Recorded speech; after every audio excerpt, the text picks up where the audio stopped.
Hello, everyone. I'm here.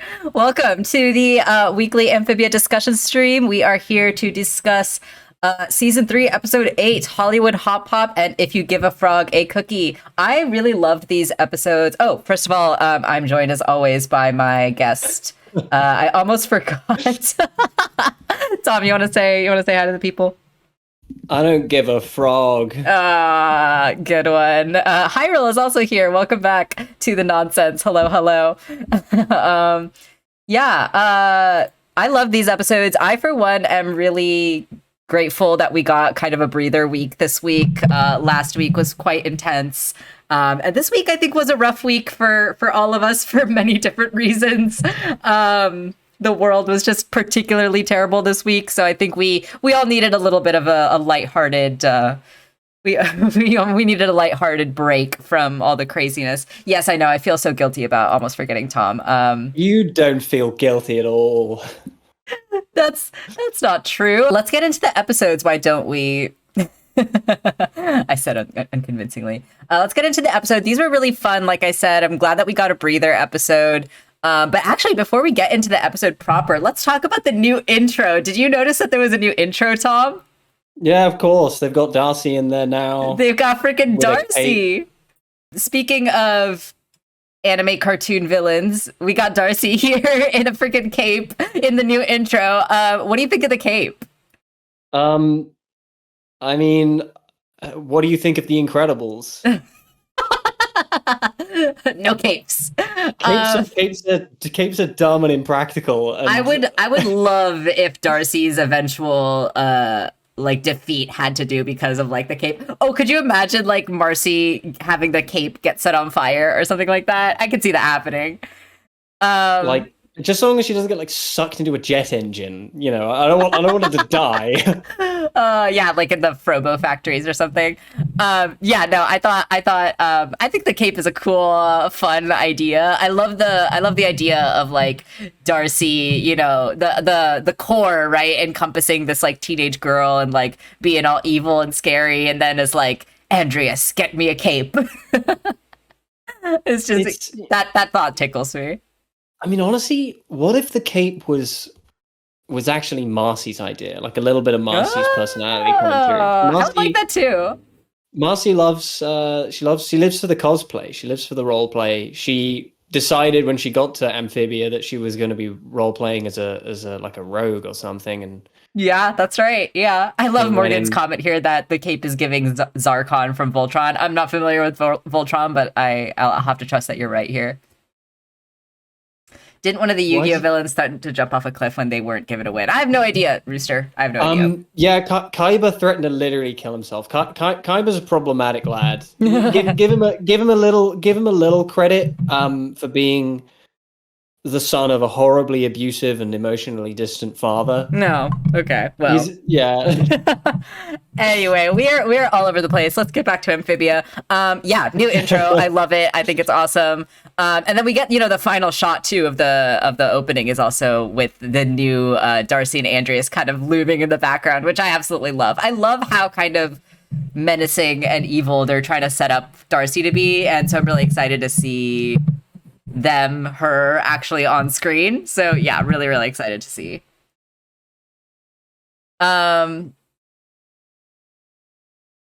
Being rich makes you evil. That's fair, Zoe. But again, to bat for Kaiba here, Kaiba turned his dad's company from a weapons manufacturing company to a toy manufacturing company. So just saying. Oh my gosh. Darcy versus Sasha fight when? I would love to see that, Morgan. I really hope that we get that soon, actually. I hope that we get that before... Well, I don't know if I hope we get that before Anne and the Planters get back to Amphibia. I would like to see that. I think it'd be cool. I think it'd be cool. I would like to go back to Sasha, and I like to see a even if it's just like a short fight that ends prematurely, and it's like, okay, it gives us a flavor of how strong Darcy is, and gives us like some kind of frame of reference for how dangerous they are. Yeah. Can't explain why, but Darcy reminds me of the Shadow Queen from Mario in the intro. The Shadow Queen, like from Paper Mario, Gem Princess. Is that what you mean? I can totally get those vibes. I see that connection. I totally get where you're coming from if that's what you mean. I want to see Sasha's reaction to Darcy without Anne being there. Yeah, we know that Sasha has a lot of guilt, right? And so I could see her, furthering her own character development by coming face to face with Darcy. Darcy reminds me more of Bellos / Hunter. I don't see I'm not seeing the Hunter, to be honest. I don't know where the Hunter's coming. I'm not sure I'm seeing the Bellos either. Yeah, you might have to explain that, Zoe.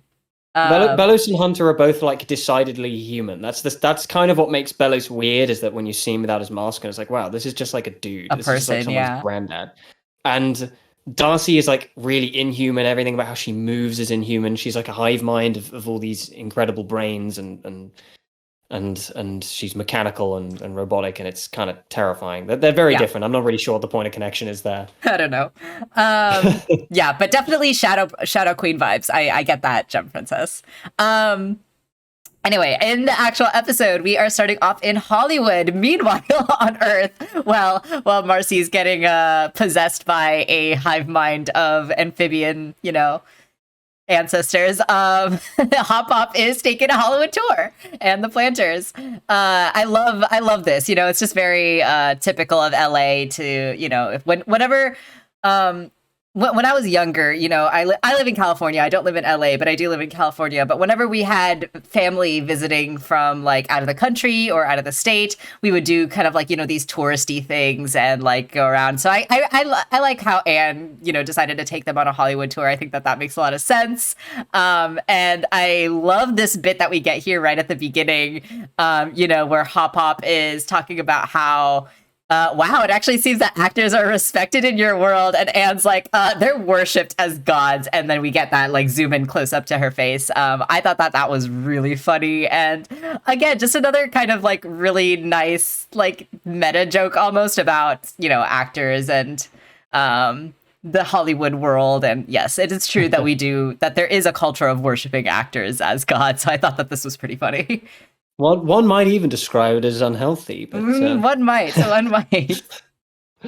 Anne knows Hop Hop is a failed actor. Why did she think the tour was a good idea? That's a good point. Anne might have matured, but she's still a brain idiot. Yeah, she's still not the smartest at planning. She also might have like thought that it could be fun for Hop Hop to see actors or whatever, and not think that he was going to get in trouble.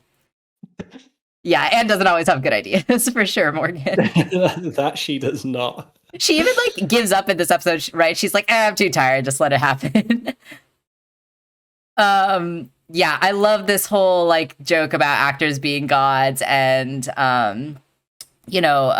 Pop being like, maybe I can have a shot in this world.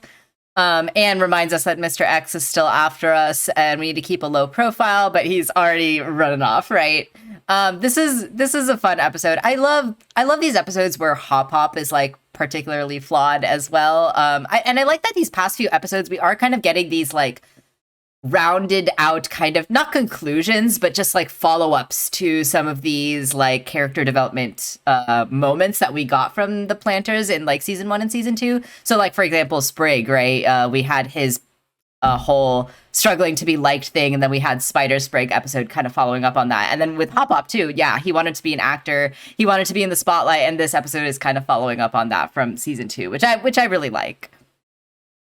Yeah, it's nice to see them not just like drop these things. Yeah, and it makes those things feel less like filler and more like genuine, authentic characterization. Yeah, definitely. And these little Hop Pop just like fucked Elmo just there. Yeah, I was gonna point out all these little visual gags that we're getting here. This guy like busking on a cardboard box in like some weird Elmo knockoff costume is pretty funny. And you've got the old man from Dragon Ball in the line. When you've got the line of old men, you've got a few old men there, and one of them's I think this blue shirt mustache guy is supposed to be a Dragon Ball reference. Is what I heard. With his I don't know the character's name because I don't give a rat's ass about Dragon Ball, but it's very obviously their character from Dragon Ball. Yeah, Morgan, exactly. I really like that Hop Pop's wanting to be an actor wasn't just like a little quirk that he had that was only relevant for one episode. It's like an actual character trait of his. We saw actually in season 1, he was like reading a book that was like, so you're a failed actor or something like that. So yeah, I love... And his love of theater. There's that whole like thing, butting heads with Anne over theater versus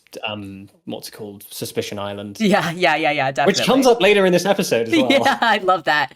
I have a theory that there are human variants of everyone. I was gonna get into that. And I am gonna get into that. Yeah. That's fun. That's a fun theory. I love that this costume guy is straight up threatening people to tip him. Yeah. Tips or else, yeah. Should have said tips or Elmo. I'm not sorry. Terrible. Hop Pop bumps into an old dude named Humphrey Westwood, voiced by the incredible Wallace Shawn, who I know. I know Wallace Shawn from The Princess Bride. Yes. And inconceivable. I don't think that word means what you think it means. I love The Princess Bride. That is a movie I adore. And it's a masterpiece. Yes. And then I also know him from Rex as Rex from Toy Story. If anyone else grew up with Toy Story the way I did, I recognized Rex kind of first before I recognized the Princess Bride character, because his voice is just very similar to the Rex voice, and he's very he's in a lot of Pixar films. I know he voices the boss in The Incredibles as well. Oh, does he? Yeah. He's just a great voice actor, and he normally plays villains. Like, he's usually typecast as kind of like hapless villains, and it's nice to see him play a character who's just like unabashedly 100% just a lovely man, just a lovely, nice wholesome man. Yeah, exactly. He's not like, I was thinking he was going to be like a sleeper villain, and he'd come back in the third act and he'd be like really jealous of Hop Pop. He doesn't. He's like honestly really proud of him for getting the part. I was like low-key waiting for him to like turn on us at some point, but he was just like super sweet the whole way through. And his kindness comes back around. It does. Yeah, absolutely. And it's wonderful, and I love him, and I want to see more of him. I hope he crops up. I hope he comes back. A big actor in other episodes. I would love that. I would absolutely love to see him come back. I wonder if they're going to have the same thing for Mr. and Mrs. Boonchoi's interest. Oh, yeah, I would love to see Mr. Boonchoi go to like a gaming convention or like a movie premiere for like Tarantulas 2 or something like that. That'd be really fun. I want to see Mrs. Boonchoi's relationship with magic fleshed out, because she did that little magic trick for the FBI. Oh my God, that's right. I totally forgot about that. I would love that. I love both of the Boonchoi parents. They're both just S tier parents. They're adorable, and I want them. They're the best. They're just the best. But as Zoe kind of pointed out, the existence of Humphrey begs a lot of questions. Yeah. Do you wanna get into that? The existence of other like counterparts, yeah. Because we know, I mean, you've got that bit at the end of the Gravity Falls episode where Frog Zeus is like, do you wonder if there are like infinite universes and there are other versions of us? I forgot about Frog, Mr. Pons and Frog Zeus. Like, is there a Frog Anne? Is there a Fran? There wasn't a Frog Anne, but if you remember in the episode where they were finding out all the secrets about the planters, there was a newt who like joined the planter family who had like curly hair. Do you remember that? Maybe that's I do, yeah. Anne's doppelganger in Amphibia. It begs a lot of questions, and it's nice to know that unlike Mr. Pons, who's just basically evil. Yeah. Mr. Pines isn't evil. He's an asshole, but he's not evil. Fundamentally. He's an asshole with a heart of gold. It's nice to know that Hop Pop's human counterpart is if anything nicer than him. Yeah, actually, he's like very, very humble, very sweet. I want to get to the comments in the chat here. Hyrule says this guy's unrealistically chill for an aspiring actor, and I kind of love it. Yeah, that's how I felt about it too. But he's been at this for so long. Yeah. He's learned patience. He has that thing about, when you've been doing this for 35 years. 45 years. 45 years, yeah. I just love him. I love him so much. I love him too. I think he was also in Monsters Inc. Morgan. I think you're right. Yes, he was. Rex was how I was introduced to him as well. Yeah, he's very iconic. His voice was instantly recognizable to me. Fran and Tasha and Narcy, yeah, all like Amphibia versions of them. Narcy. Yeah, I like Narcy. That's funny. Absolutely, Narcy that man sounds is a like the threat name to of a London drug peddler. Oh my gosh, that's funny. They call me Narcy. Yeah, I would love to see human. We saw a fantasy version of human Sprig and Polly at one point, but yeah, I would love to see if they have actual doppelgangers. A theater kid in the body of an old man. Wonder what Amphibia versions of Owl House characters there are. That's right. We did get a little Owl House connection in the second episode too. Yeah, So we've got some stuff to say about that as well when that happens. Yes, definitely. So Hop Up finds himself in line for an audition. Humphrey is like, telling his own backstory. He's been waiting for his own big break. And I love this little comedic back and forth we get between the two of them too, where, Humphrey is like, oh, I thought I knew all of the old men actors in the area. Are you from out of town? And Hop Up's like, yep, way out of town. And then Humphrey's like, what, like Sacramento? That was really funny. That got a really good laugh out of me. Yeah, I liked that. I just like Humphrey. Humphrey being on screen brings me joy. He's adorable. How could you not adore him? He's just he's got real Robin Williams energy. Oh, he does. And we already love Hop Hop, so to see this like adorable human counterpart of Hop Hop is just like great. I love it. It is. It's Hop Pop times 2, and it's if anything, it's Hop Pop squared, because this character is even nicer than Hop Pop. Hop Pop can be a bit of an asshole sometimes. I love him, but he can be a bit of an asshole. That's true. I want to see Amphibia and Mr. X, though. Yes, for sure. Not emotionally prepared for Fruity. Fruity! Wait, is that a reference to something that I don't get? That's Frog Hootie. Oh, Frog Hootie. Oh my god. And I imagine Fruity would just be like a long slab of kiwi. Oh no, I hate that. And it would be disgusting and wet. I don't like that. This setup and this gag that we get with Hop Hop's audition here. I'm ignoring Fruity. I'm decidedly moving past it because I don't want to think about it. Rooster and I get it. we get this funny kind of setup with Hop Hop in the audition, right? Where the casting director says something along the lines of like, give us a line where you're like shocked and in awe, right? And Hop Hop tries and doesn't really do well. And she's like, oh, it's a shame because everything else about you is perfect. And his reaction, to hearing about how his audition was perfect leads him to eventually, blowing all these people away with his catchphrase. I love all the expressions that the background characters give us too when Hop Hop gives us his catchphrase. I thought it was really funny and yeah, just fun. Embrace the Fruity. Oh my god, you guys. I suddenly remembered today that Beastly was a movie that happened, and you saying "embrace the Fruity" is making me think of "embrace the suck." How that was a thing that's a line in a movie that exists. That's right. Fruity cult rise. Oh gosh, what is happening? The scary door. Zoe's gonna draw Fruity. Oh gosh, I'm not ready.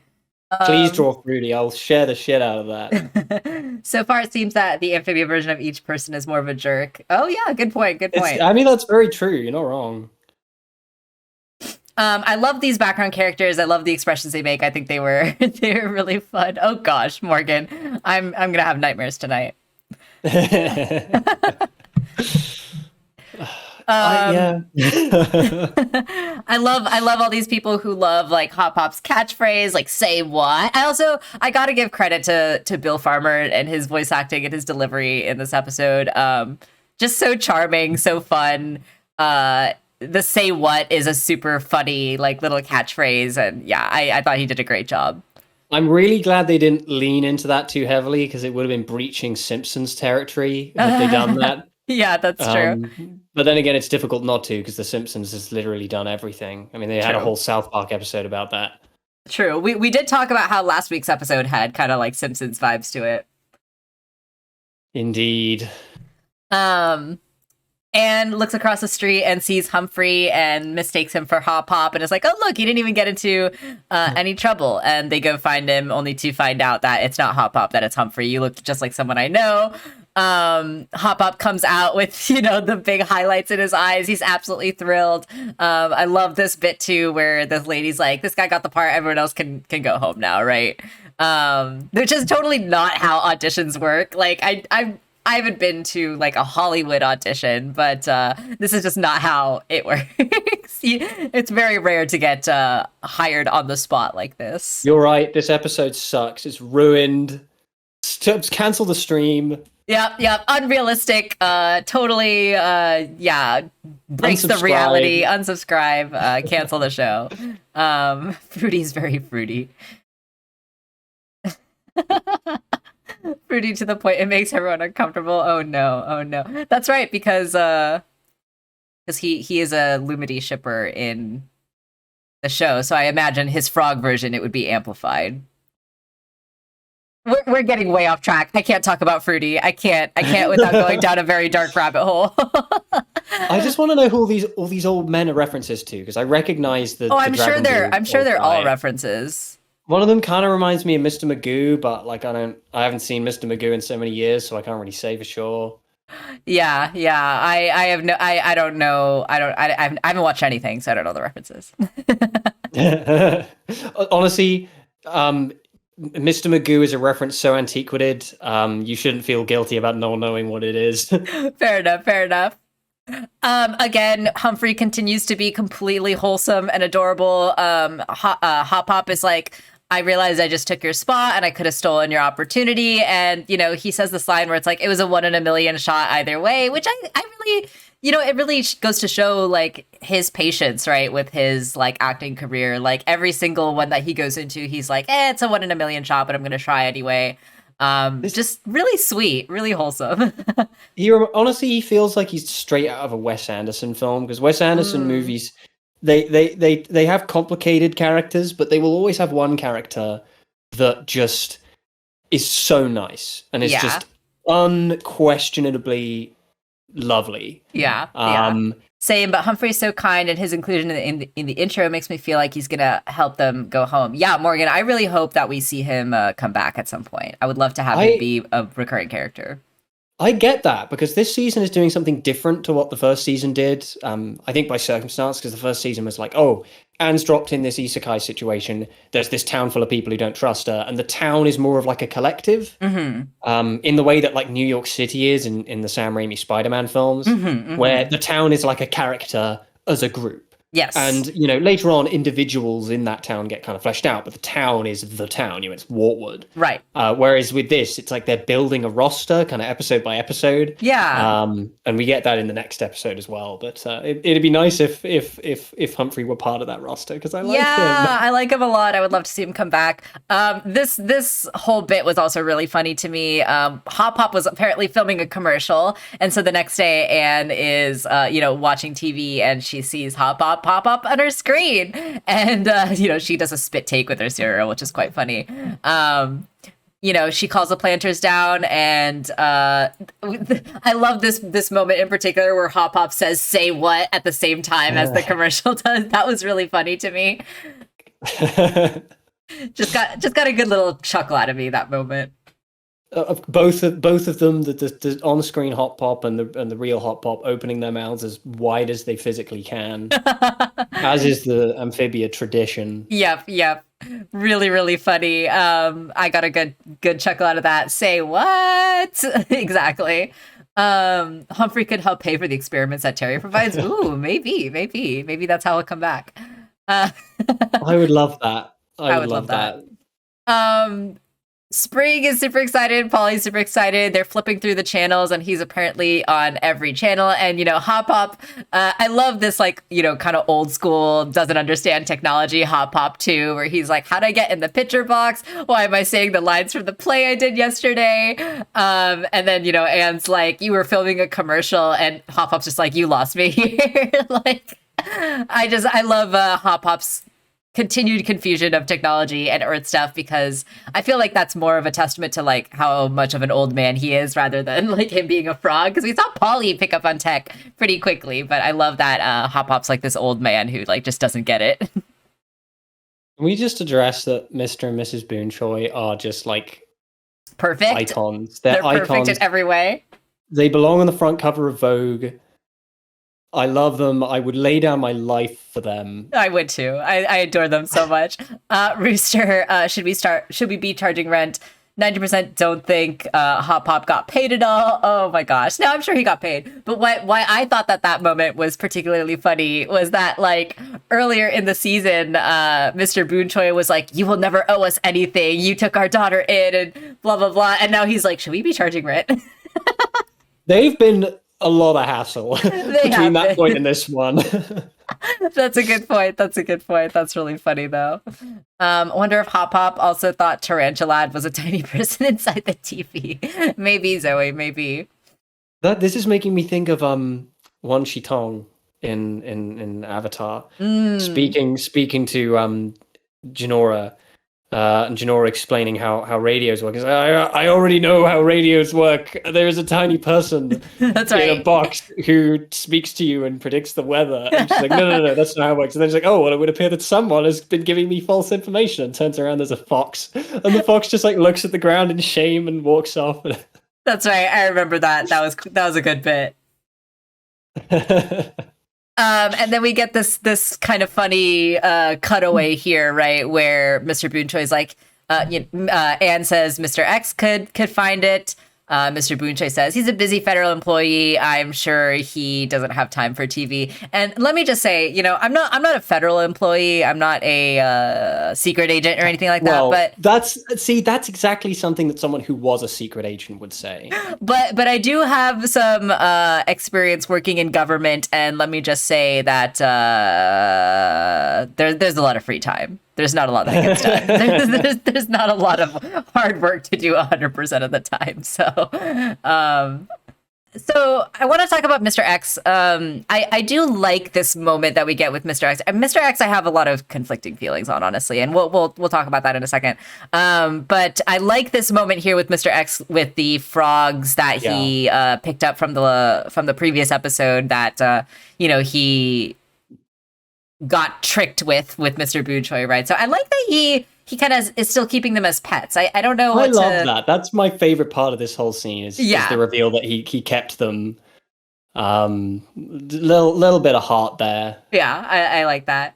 Okay, let's briefly talk about this. So I do want to acknowledge. I don't want to spend too much time on this because I just don't want to put in that energy today. But I do want to just acknowledge that I personally am not a really big fan of RuPaul. I'm not really a big fan of RuPaul's Drag Race. I'm not really into what he does in his free time. I don't want to get into it here, but if you want to Google RuPaul fracking, I would encourage you guys to look that up and just check out what he's up to. We're not going to talk about that here, but I know, Tom, you wanted to talk a little bit about these references and stuff, so I'm gonna give you the floor and let you get at it. Yeah, I'm kind of nervous because the stuff I want to talk about is kind of complicated and involves a level of like meta criticism that you learn about when you study film, but which is kind of difficult to explain in layman's terms. But I'm going to do my best. Yeah. Now, when I always watch these episodes after Covey watches them because of time zones. The episodes are basically out by the time I wake up. And usually when I do that, I will type my immediate thoughts sort of, whenever something notable happens, I will type my immediate thoughts to Covey, and sometimes Covey's still awake, and normally you'll just kind of respond in the morning after, if the thoughts haven't been drowned out by pictures of puppos that I've sent you throughout the course of the day. Right. But like the very first thing I said was, Mr. X having pictures of RuPaul on his fridge is the level of nepotism that I've come to expect from RuPaul, and you were like, that is exactly what I thought. And I think we're both in the same boat in as much as we don't like RuPaul. And like we said, this isn't the place for that discussion. If you want to know why that is, Covey already kind of Google it. There's a lot of kind of ethical reasons why. Now, before we get into the meat of it, I would first like to say, as kind of an aside, I don't like that this character is queer coded. I thought we were past the point of queer coding villains. Particularly drag queens. Obviously, I love Ursula in The Little Mermaid. I love Divine. Divine is one of my favorite pop cultural phenomenons ever. Or Jafar from Aladdin, or Jafar from Aladdin. God, there's a lot of queer-coded villains in old Disney. It's not to say that these villains aren't fun, but they are of a time, right? Yes. And funnily enough, I will be talking about Aladdin a little more later in this conversation. But as an aside, before I get into the meat and potatoes of it, I thought we were past the point of queer coding villains, and I'm genuinely a little bit like, why are we really doing this? The only reason this is going to be my only interruption of you. The only reason that I am willing to kind of let it go at this moment is because we still don't quite know Mr. X's eventual, sighting that he's going to take. Say that. So I was going to say that the thing of him keeping those frogs made me think that there's a little more compassion to this character than he's kind of willing to put on, and I think there's probably going to be a turnabout. They're a B villain. They're not like a main villain. Exactly. Like if they were going to be a big villain, they'd. Yeah. For sure. And I wonder if there'll be kind of like a switching point. That's just like an aside. I find it a little irritating, but yeah, pictures of RuPaul on the fridge in the home of a character voiced by RuPaul. Let's talk about the fourth wall. That also looks like RuPaul, the character. That also looks exactly like RuPaul. Let's talk about the concept of breaking the fourth wall. Let's talk about the concept of the suspension of disbelief right now. So everybody knows what the fourth wall is, but I don't think a lot of people give the fourth wall a lot of thought because it's kind of a term that we've all kind of absorbed through pop cultural osmosis. Right. And there are a lot of different properties which have made themselves very popular by breaking the fourth wall. Right. To varying degrees of success. Deadpool is considered like the gold standard of breaking the fourth wall because somehow he gets away with doing it. Like the fabric of Deadpool's character when he was written was to break the fourth wall. Like that's the whole point of his character. Bugs Bunny does it very constantly. And both of those characters work because they are basically the modern iteration of a character that Shakespeare created, who was the fool. They call them the fool, right? And they're not the fool in the idea that they're stupid. They're the fool in the sense that they're like a court jester, right? Yeah. So if you ever look at a play like Twelfth Night, you've got the character of Feste, love Twelfth who is Night. probably... Twelfth Night's wonderful. Feste is probably the most famous fool in Shakespeare, and he regularly addresses the audience. You'll have moments literally in Shakespeare plays where the fool addresses the audience, and that's a very common and popular kind of breaking the fourth wall, right? And the reason it's common and popular is because they're a character cordoned off in a way from the nature of the story, right? They're like our bridge. They're like a bridge between the world, the diegesis, the world of the film, and the world of the story, and the non-diegesis, the world we're living in, right? And so then that gets into discussions of what we all call the suspension of disbelief. And the suspension of disbelief is really important, right? And the fourth wall and the suspension of disbelief is literally the foundation upon which our enjoyment of a piece of media is founded, right? Definitely. Now, when you're watching a movie and something happens that's like, in the context of that film, utterly unbelievable to you and reminds you that you're watching something that was written by someone, your suspension of disbelief is broken and it ruins your enjoyment of the film, right? Yeah. And that happens a lot. People will throw around terms like plot armor, and they'll throw around terms like what is it? What's the term? Mary Sue, right? And they'll say Ray is a Mary Sue, and I can't comment on that because I don't care about Star Wars. But like, people are throwing these terms around because their immersion in that world is broken. Right. Because they're looking at this character and they're reminded this character survived because the plot wants them to survive, or this character's good at things because the plot wants them to be good at things. It doesn't feel earned, Yeah. All of this is to say the fabric of our enjoyment of a piece of media is contingent upon our suspension of disbelief and contingent upon a level of awareness, a contract we enter, right? When we watch a piece of media, we enter an unknowing contract with that piece of media, with the writers, that to a sort of predetermined level, we are going to agree to suspend our disbelief, right? Yeah. And that varies from film to film. If you get a movie like Black Dynamite, that entirely is contingent upon the fact that we know we're watching a movie, and the enjoyment of that film is entirely to do with its meta-narrative about blaxploitation cinema, right? and us knowing it's all fake, right? So how does this affect a character like Mr. X? Yeah. Now, the issue with Mr. X is that I don't know if Mr. X was written for RuPaul. It's really hard to tell. Nothing has been said about it. I don't believe there have been any interviews about it. I don't know if this character was written for RuPaul. I don't know if it's a situation where RuPaul was really invested in the show and wanted to be in it as a fan. That has happened several times. And was like, hey, I'd love to get involved. And the creators were like, yeah, RuPaul's a big name. Let's get RuPaul involved. Right, for sure. I don't know if they had written this character, then RuPaul auditioned, and they were like, yeah, let's get RuPaul involved. And they chose to change the design of the character and the fabric of the character to be like RuPaul. Yeah. Or if RuPaul asked them to make this character like them. Yeah. I know what I think. I know what my suspicion is. Yeah. Given RuPaul's notorious nepotism as a person, right? Right. But it's like, there's no doubt that RuPaul as a man, as a real man, is like the fabric of this character is woven around RuPaul, right? Yeah. Yeah. And that sucks because, again, for reasons we're not going to go into here, because it's not the place and the time, I don't like RuPaul. And a lot of people have issues with RuPaul as a person for ethical reasons. And getting these constant reminders that this is RuPaul kind of ruins the episodes for me, and it kind of spoiled this episode for me to a degree.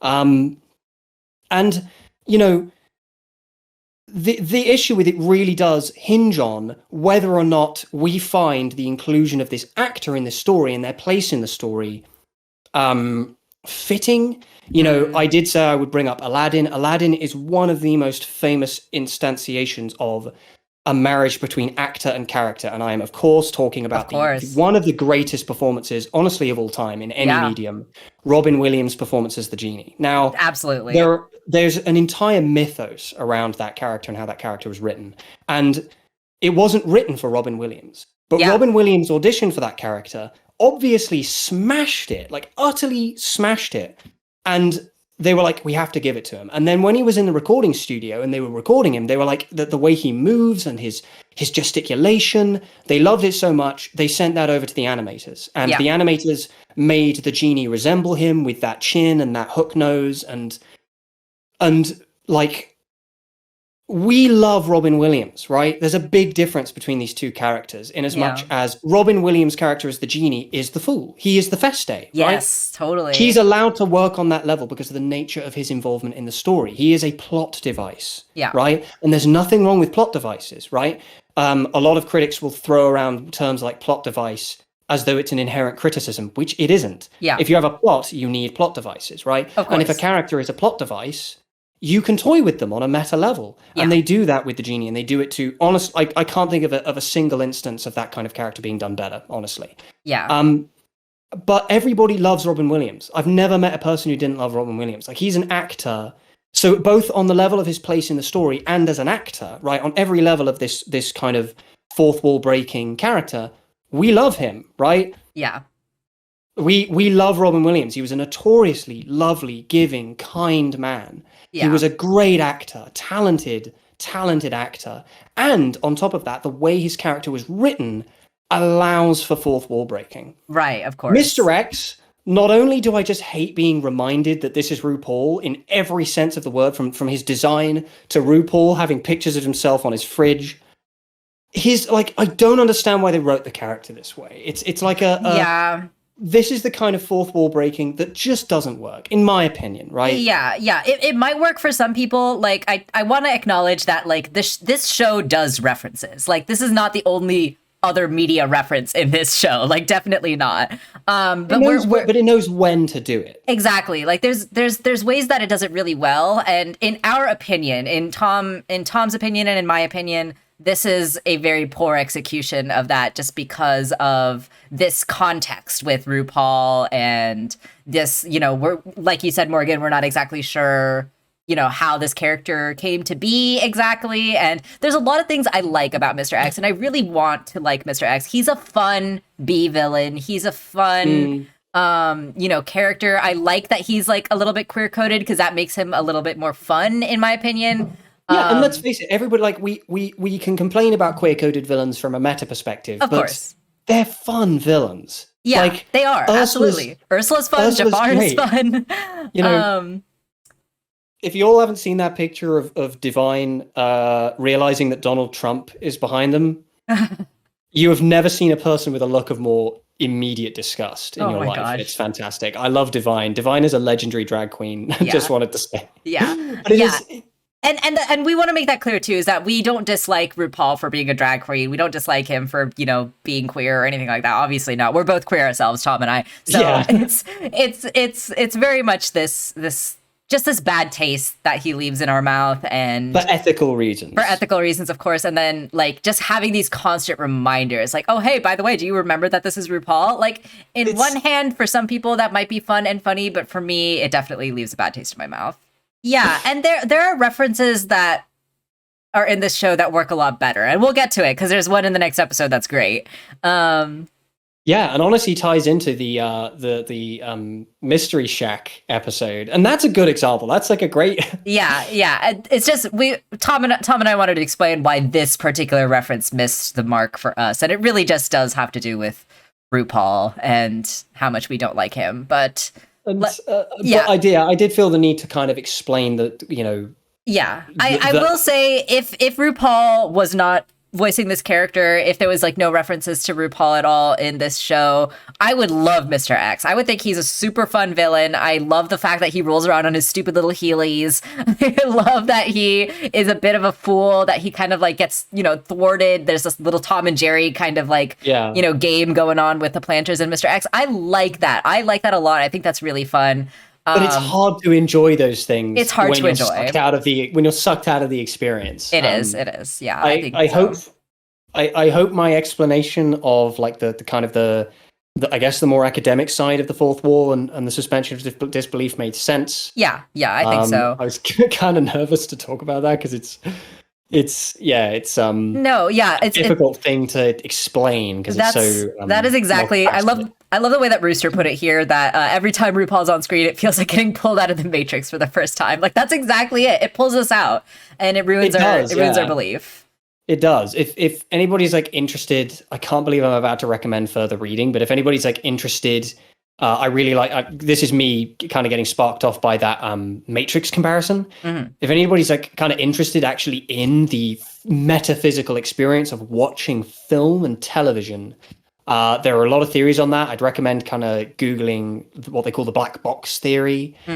Super interesting stuff if you're boring like me. I've said my piece. That's probably the most I'm ever going to say about any single scene in any episode. Yeah, sure. Of anything, really. Morgan, I also am curious to know like what the story is kind of around how they got here. But yeah, I'm not a fan of RuPaul. Tom, yes, Morgan, yes. I am a film student. I dedicated 5 years of my life to film studies. Yeah, you got a master's in film studies, right? Yeah, and I know like degrees like that are generally kind of like looked down upon by snobs. But if anybody is interested in film, like really wants to do film studies, do it. Honestly, I had so much fun. I learned so much about so many different things, about history and ethics and politics and science. It's just such a fantastic, like really well-rounded field of study, and I loved it, and it's great. Yeah, and you're so smart. I'd say that. That's a bit of a stretch. No, I'd say that. You're silly, but you're very smart. So anyway, that is all we're gonna say about our distaste for RuPaul now. We'll try to keep the sourness to a minimum because we do want to enjoy Mr. X as a character. We want to enjoy this character.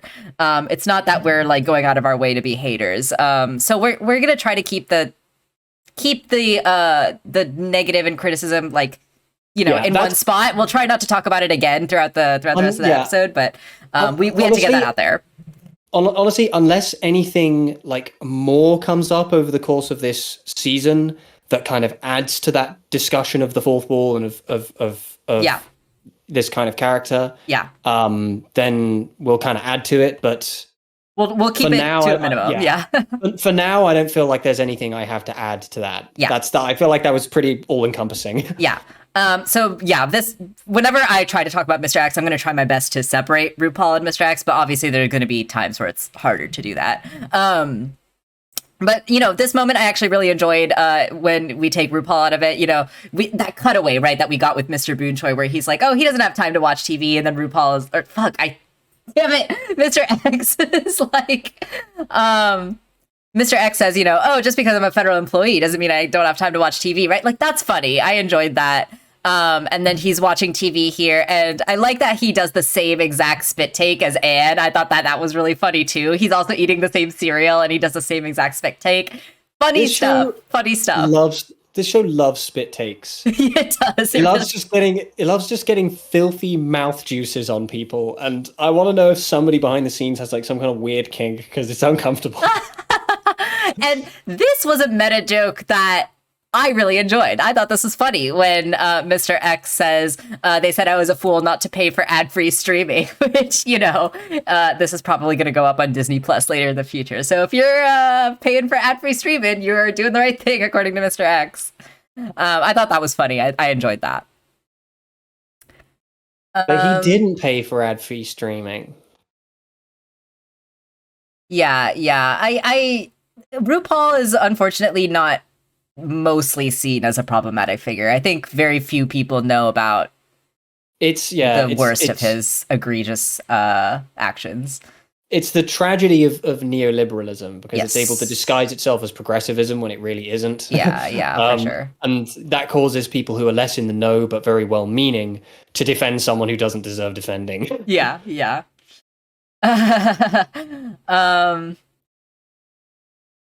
The tongue joke with Spring in season 1. Yeah, the writers are into some stuff that I don't want to know. We go back to the Hollywood studio where Hop Hop is kind of grumpy. He's like, "Oh, I think this is overkill," but Anne's like, "No, we need to get the commercials taken down. Like, this could get us into really big trouble." And we get these really funny like billboards and ads and stuff too, right? Like the taxi advertisement with Hop Hop saying his signature catchphrase, "Say what?"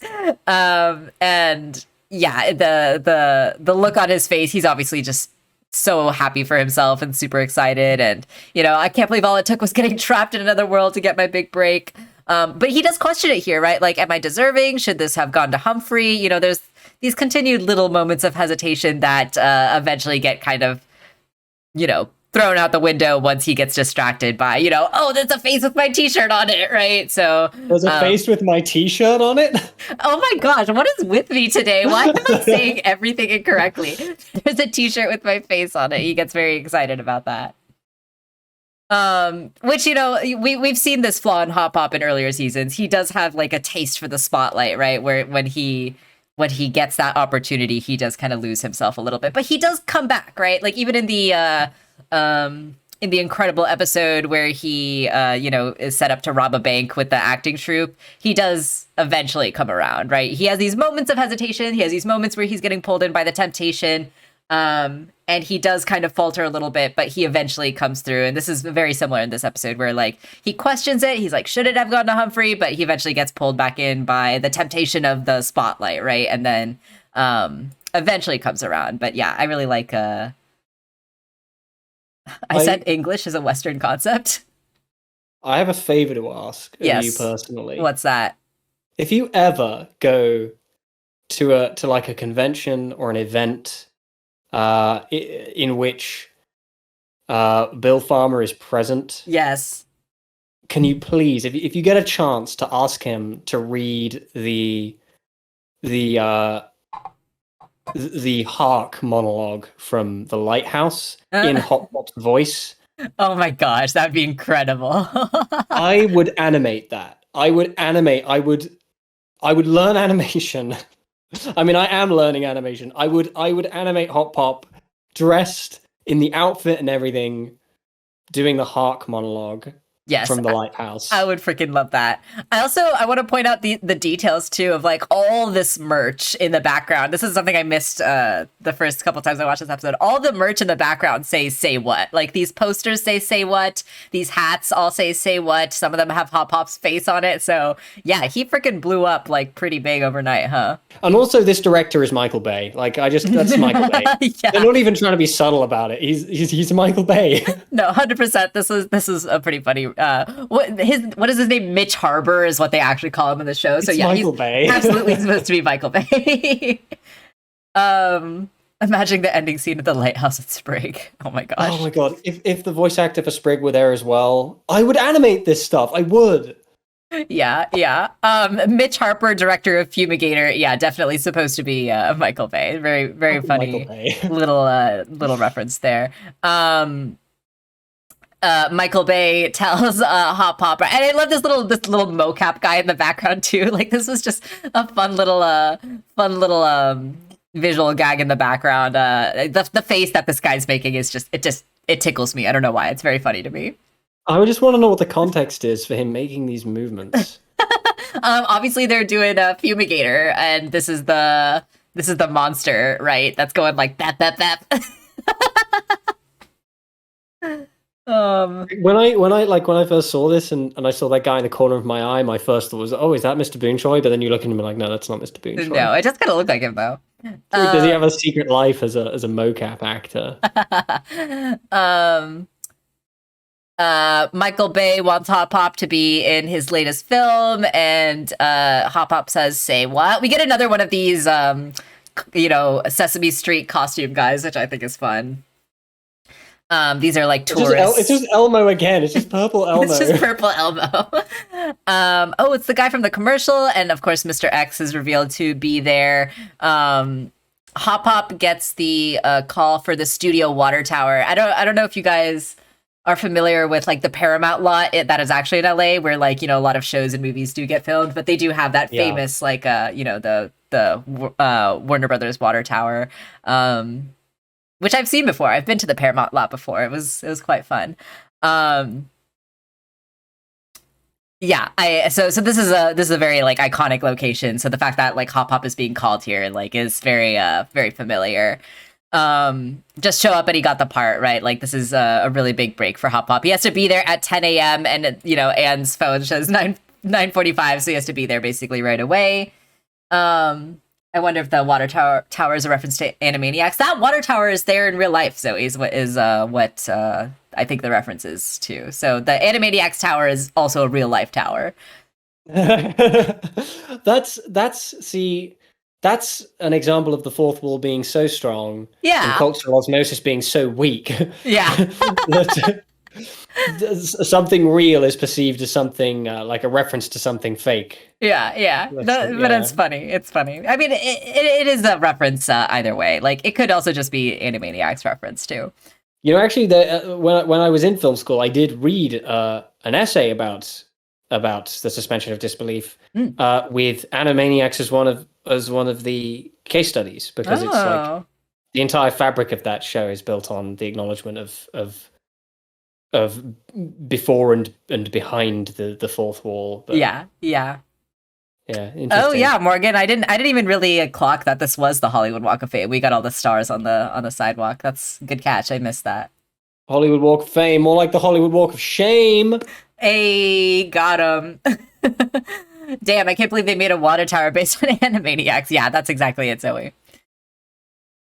Hop Pop runs off and Anne sees that Mr. X is after him. He's rolling along on his Heelys. Again, I really enjoy whenever Mr. X is like rolling on his Heelys. I think it's very silly and funny.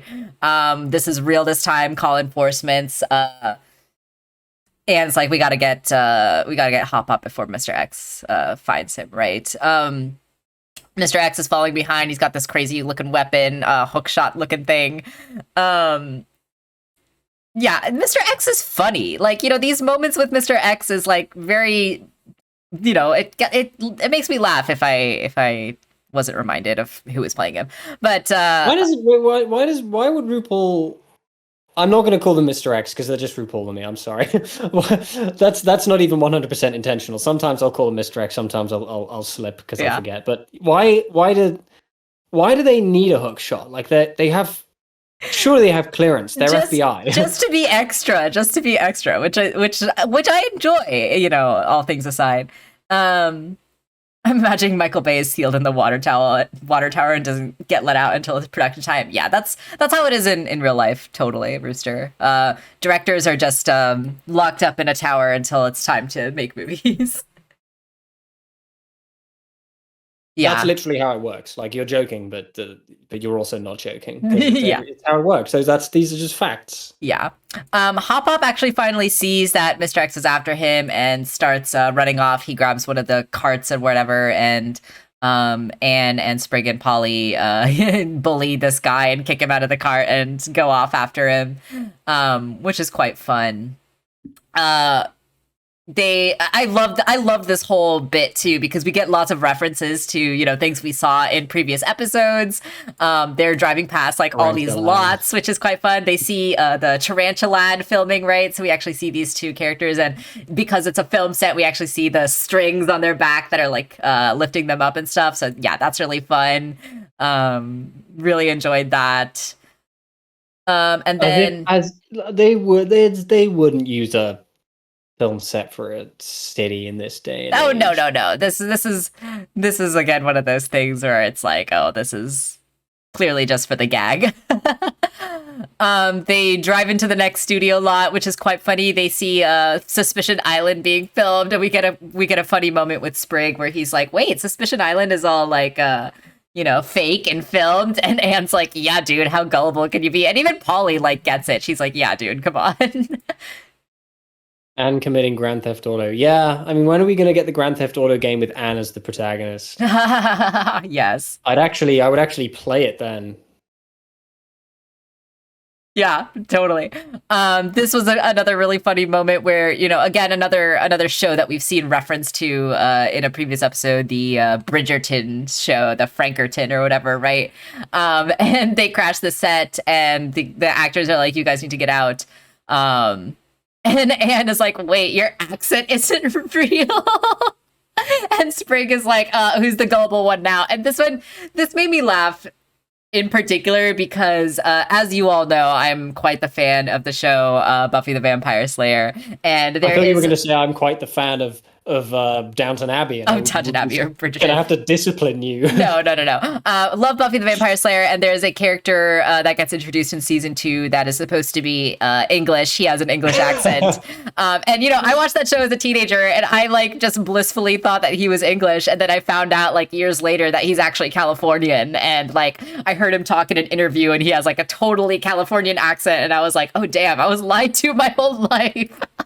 But yeah, I thought this was funny because I really related to Anne. I was like, I had the same exact moment before. As a seasoned Brit, do you think their British accents are accurate? I find that very funny phrasing to describe someone who just is British as a seasoned Brit. An experienced Brit. Like, I've got a lot of experience in being English. Yeah. I know you're not asking about James Masters' performance as Spike. Yeah. I haven't got to Spike yet, but I have seen Spike. You've sent me clips of Spike. Yeah. His English accent, which is not what I'm being asked about, is immaculate. It's really good. This is great. He clearly did his homework because his English accent's really good and really convincing. These English accents are also good, but in an exaggerated way. Like they're I wouldn't be surprised if they had different voice actors to emphasize the difference in. Oh, that'd be funny, actually. Yeah, I wouldn't be surprised if they did that. Had to have two actors playing the same person, one for doing the English and one for doing the Southern accent. But you know, when you're doing your stiff upper lip, posh, upper class British, it's very exaggerated and enunciated and you know, it's convincing, but it's also like it's put on and exaggerated for comic effect. Yeah, definitely. And like this is a parody of like Bridgerton and like, you know, all those Downton Abbey type of shows, right? So obviously they're gonna like kick up the ante and like make these voices pretty ridiculous, like for the comedy. So yeah. British can't be seasoned. They can't handle spices. Ouch, Zoe. That's brutal. Is it, or is it just the truth? That's hilarious. That's so funny. Hop Hop is racing to the water tower, but as he gets there, Mr. X gets momentarily stopped, just enough time for Hop Hop to run into our favorite old man that we have seen so far. Humphrey Westwood is here, and yeah, like you said, Tom, this was a really like sweet, really Humbling moment. humbling moment. Definitely bumping into Humphrey and seeing that he's been a janitor at the lot this whole time, which it's unfortunately a reality for a lot of people who are trying to get into the acting industry or trying to get into the entertainment industry. Really. Yeah, people do got to work these like tough service jobs, janitorial jobs to kind of like allow themselves to survive. You've got that thing in Hilda when they moved to Trollberg, and her mum's like, the graphic design work is really thin. And yeah, absolutely. Yeah, so I thought this was sweet. It is just so humbling. Please, people, go and watch Rushmore. It's a really good movie. Yeah. This is straight out of Rushmore. Not in like a plagiaristic kind of way. It's just like it's a really nice thing to be reminded of. Yeah. It feels very inspired by that kind of Wes Anderson sensibility towards these kinds of characters. And it's just, I love this character. He's just such a nice character. He is. Like, I really was a little suspicious of him, like, up until this point, but this is the moment where, like, obviously he was completely sold on me. And yeah, I like that too, Morgan, where Humphrey working as a Hollywood actor, or Hollywood but not being an actor, was very sad and real. But yeah, like, this is the reality for a lot of people that are working customer service and trying to be an artist at the same time. Zoe, yeah, totally, 100%. Yeah, Morgan got the Hilda bit for sure. Wallace Shawn is such a I mean, he's a great actor. He's a very acclaimed character actor, but despite the fact he usually plays conniving Machiavellian villains, he has a real warmth to his voice. That's just nice to hear. Like, the second this character opened his mouth, it's like, I like this voice. I like hearing this voice. I know.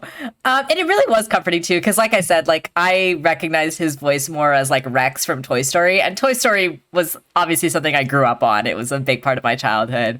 First film I ever saw in the cinema. Oh, really? That's adorable. I guess in a sense it ignited my lifelong love of film. Oh, that's amazing. Toy Story is an amazing film. There's no doubt about that. It's such a like crucial part of my childhood too. So yeah, just hearing his voice, it instantly like just brought me back to like that comfort. So yeah, I totally get what you mean. I love this moment again, really sweet, really wholesome between Hop Hop and Humphrey. He's like, Mitch is waiting for you. This is your opportunity. He's really like supportive and encouraging. This is just really, really adorable and sweet. And this is the moment though where Hop Hop does finally, it gets through the Hop Hop where he realizes like, no, this isn't for me, this is for this guy who's been working as a janitor and auditioning for 45 years. And Hop Hop like understands Humphrey's struggle, because this is something that Hop Hop has also struggled with. And so I like that this like moment of empathy is what allows Hop Hop to give up his opportunity for Humphrey. And yeah, just really sweet, really and it's a nice rounding out of like Hop Hop's character. Again, it kind of echoes what we've seen in the previous episodes, which I really enjoyed. It's a lovely little moment. Yeah. It's a lovely little moment for Hop Hop. It's a lovely little moment for Humphrey. Yeah. Not such a lovely moment for Michael Bay, because I don't think there's much anybody can do to make Michael Bay not look like a huge tool. I think that's intentional, though. they lean into it. They're like, let's give him sunglasses indoors and a cap turned backwards. Cap, yep. Oh, so good, so good. I love this whole bit too, right? This fake out kind of moment we get with Mr. X. Michael Bay is like, you've got the part, congratulations. We see Humphrey sitting here, the fumigator stuff in the background. Mr. X comes in with the FBI agents, and Jenny's there too, can't forget about Jenny.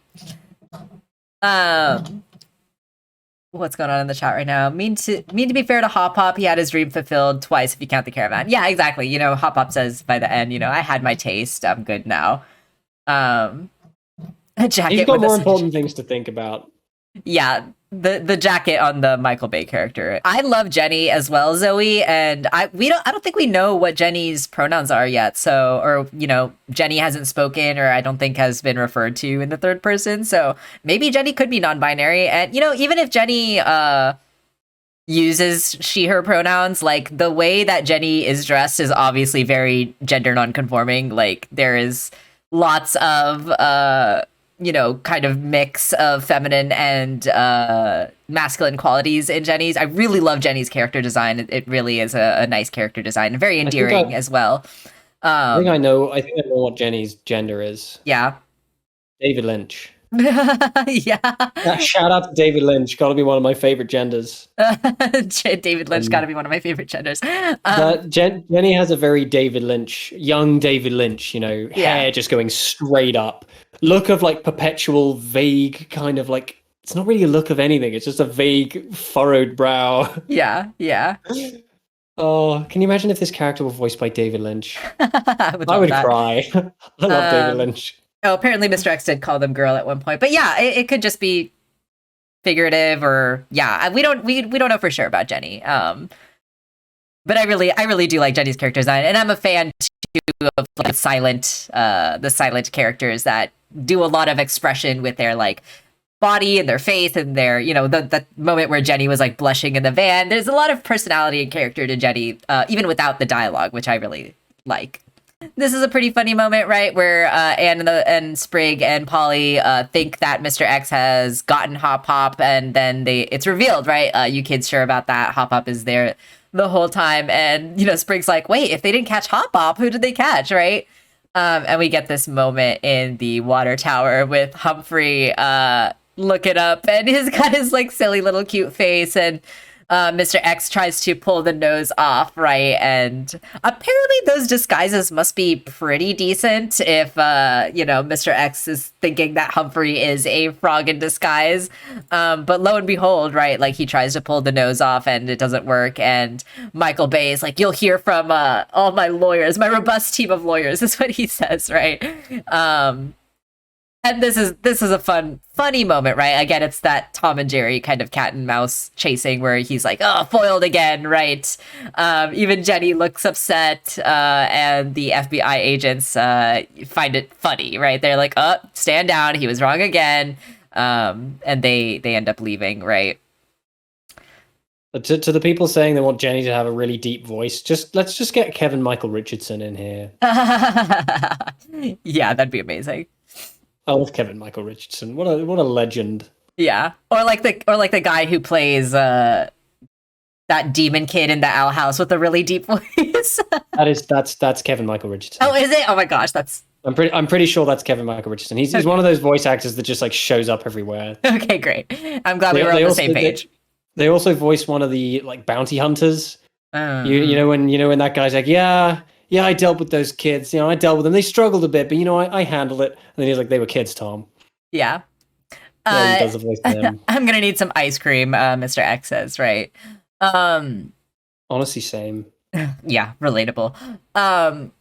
So yeah, Hop Hop, you know, is very, very humble. We get this really sweet moment with Humphrey, you know, saying thank you to Hop Hop. Just really good vibes all around. I really enjoyed this. I'm glad that Hop Hop did kind of get this, like, you know, realization, this character growth where, you know, he got his taste in the spotlight. It's time to stop going after that dream and start protecting, you know, the people I love, right? Start prioritizing that. And I do love that a lot for Hop Hop. I love that this is kind of a nice kind of conclusion to that arc. But of course, it does get a little undercut by the gag that is immediately followed, where Hop Hop's like, oh, I don't actually want to be in front of the camera. I want to be behind the camera. I want to be a director, which this got a really good laugh out of me, because there is kind of that stereotype, right, within Hollywood of actors wanting to become directors, and yeah, it's unfortunately a very real reality, and it's quite funny. Hey, I mean, some actors become directors and do an absolutely fantastic job. Greta Gerwig. Try to go with rocks. But I think it's a little bit of a stereotype that actors who want to become directors are just kind of like they don't know what they're doing, right? And it's about power, isn't it? It's yeah. Do you think Hop Hop would be a good director? That's a good question, Morgan. I don't know. We saw him kind of direct Sprig in the talent show episode, if you remember that, right? Where he was trying to get Sprig's act all like super like super amazing and stuff like that. So I think he would be a very intense director, but I don't know if he would necessarily be a good one. I think if there were any character in this show who I think would make a great director, it would be Marcy. Because Marcy has the right level of like meticulous intelligence, but also just fundamentally being a nice person. Like, you know, you get a lot of directors who have that level of meticulousness, like David Fincher and Kubrick, both of whom are famously, particularly the latter, huge assholes. For just sure. really shitty people. But it's, you know, there are loads of directors like David Lynch, who I adore. I'm never going to stop talking about David Lynch, who are like great because they treat their actors really well and they're able to get like really good performances out of them. And I feel like Marcy would be that person. I feel like she'd just be like super nice. Jordan Peele, Jordan Peele's another fantastic example. I would put Jordan Peele more in the screenwriter category. I think Jordan Peele, especially from what he's talked about in interviews, is much closer to screenwriting than directing. But yeah, Jordan Peele's another fantastic example. Us was amazing, pretty good, but Get Out was just like phenomenal. Rooster, your comment really made me laugh here. Hop Hop should not know not to say anything to Anne while they're driving. Yeah, I really love this little gag that we get at the end too. That's kind of an echo of the time. I think it was Quarler's Pass was the episode where you know, Hop Hop's like, "Oh, do you have a boyfriend or anything?" And Anne kicks him off of Bessie. So yeah, I really love that this is a running gag now. It's really funny. And confirmed for gay. Definitely. And yeah, I love this kind of old school, you know, what is the style that this is called, Tom? Do you know? The end that we get at the end? Oh god, there's no word for that style. It's just it's a very clear homage to that golden age, height of MGM popularity style of filmmaking with the opening and ending book closer title cards. Yeah, for sure. Apart from HP, who would be a good actor? That's a good question. Maybe Sasha, because she's good at lying. Sasha would be a good actor. She'd be in like the Marlon Brando school of acting, where she's like really good at it, like super good at it, but just such a prick. And it's like no one likes working with her, but like everybody tolerates her because she's just that good. She's and, like, that talented. she shows up on set of Apocalypse Now, drunk and like overweight, didn't learn the script, and literally just improvises all of her lines, but becomes the most famous part of that movie. And they're like, I mean, we can't like be mad at her. Marcy, she's just that good. Marcy would be on the opposite end of that spectrum, Morgan, where she would like work really hard and like really put a lot of thought into her craft and like be really like thoughtful. She'd go method, but she'd be nice. She'd be nice method. She wouldn't be irritating method. I feel like Anne would be she'd be in the Robin Williams camp of just being like super nice and like being so in touch with her emotions that she's able to convey a lot more on screen. I will just take any opportunity to name drop Robin Williams because I love that man and I miss him more every day. Oh my god, yeah, seriously. Polly would be a great actress. I could see Polly in some parts for sure. No, she'd be the screenwriter. She'd be the one behind the typewriter. She'd be like the director of photography or something. No, I see her as the Alan Moore type. That's right. She did critique Tarantulat in the last episode. She's the Alan Moore type. She would be the one to say something really rambunctious but completely true. Yeah. Like Birth of a Nation was the first superhero film and Stop. Oh my god, we're not getting into that. Sasha, it's an Alan Moore quote, and he's right. Sasha is like a Sharpay type where she's talented but also an asshole. Yeah, for sure. Polly's the executive producer. I could see that too. Direct, act, and write. Yeah, she's like a triple threat. Yeah. Polly's like super smart. Polly's just really good. Yeah, she's smart and talented and could probably do anything. All right. Yeah, I really enjoyed this episode. I really loved the old school, the end that we get the end. Yeah. Anything else on this episode, Tom? Still Before thinking we- about Humphrey. Still thinking about Humphrey. I'm excited to see him again. I hope we do. I hope he comes back in a big way. And yeah, I really hope that we get to see this character again. He was super fun. I want him to show up and be like the, no, I'm not going to make a reference to the MCU. That's beneath me. I want Humphrey to be the linchpin in the whole operation. I want it to be like, Yeah. oh no, we're on our last legs. We're never going to beat Andreas. And then he comes through a portal and he's like, time to show you young whippersnappers how it's done. Yeah. But he says it in a way that isn't patronizing. It's like in a nice way, and he winks at them, and they all look at him and they're like, Humphrey. Yes, you're I'm here." ready. And he is the best. Andreas goes in for a punch, but Humphrey catches it, and it's like he's really small, but he's really strong. And then he does the whole, you're already dead thing, and then Andreas is like, Nani, and then just explodes into like a million punches. And Yeah.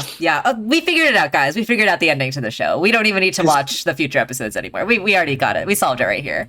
this is how it ends. And then he walks off into the sunset with Bob Hoskins, with whom he is in a committed relationship. Yeah, absolutely.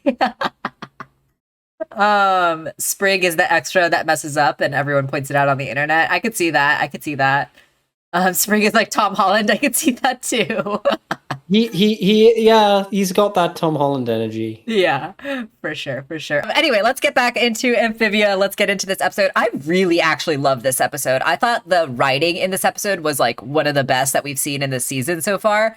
And this is like one of those perfect examples of one of the times, and this episode does it like multiple times too, which I think is really brilliant. It's one of those episodes where like it sets up a gag really early on, or it sets up a crucial plot element like really early on in the episode as a gag. And so like we don't think too much about it, and then it comes back like in a big way by the end of the episode. And this episode was really good in the way that it structured that. And I'll get to that when we get to it. But this is actually the first kind of setup that we actually get in the episode, is Anne is making these cookies. Oh, actually, before we get into what's happening in the episode, this episode is a reference, if you are familiar with the children's book, If You Give a Mouse a Cookie. So this is a reference of that children's book.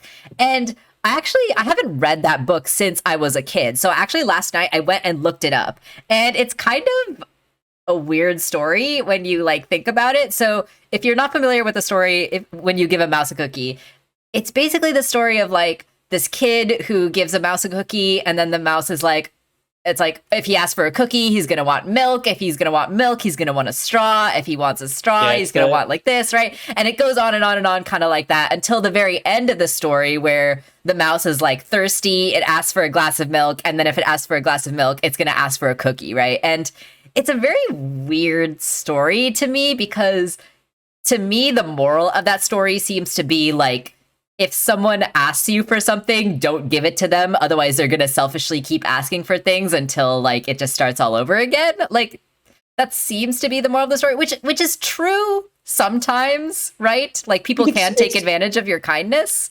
I always felt that it was more, it was more a kind of thing of like, don't let yourself be exploited. Right. I think that's fair. Be kind, but don't let people walk over you. Yeah. Slippery slope story. Yeah, I think that's fair, Shia.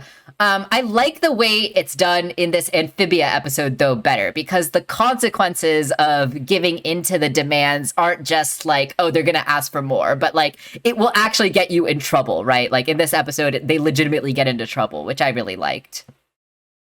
Yeah, I mean, famously, the storybook you're talking about, super famous children's book. It also ends with a mad scientist dissecting a mouse. Really grim stuff. Yeah.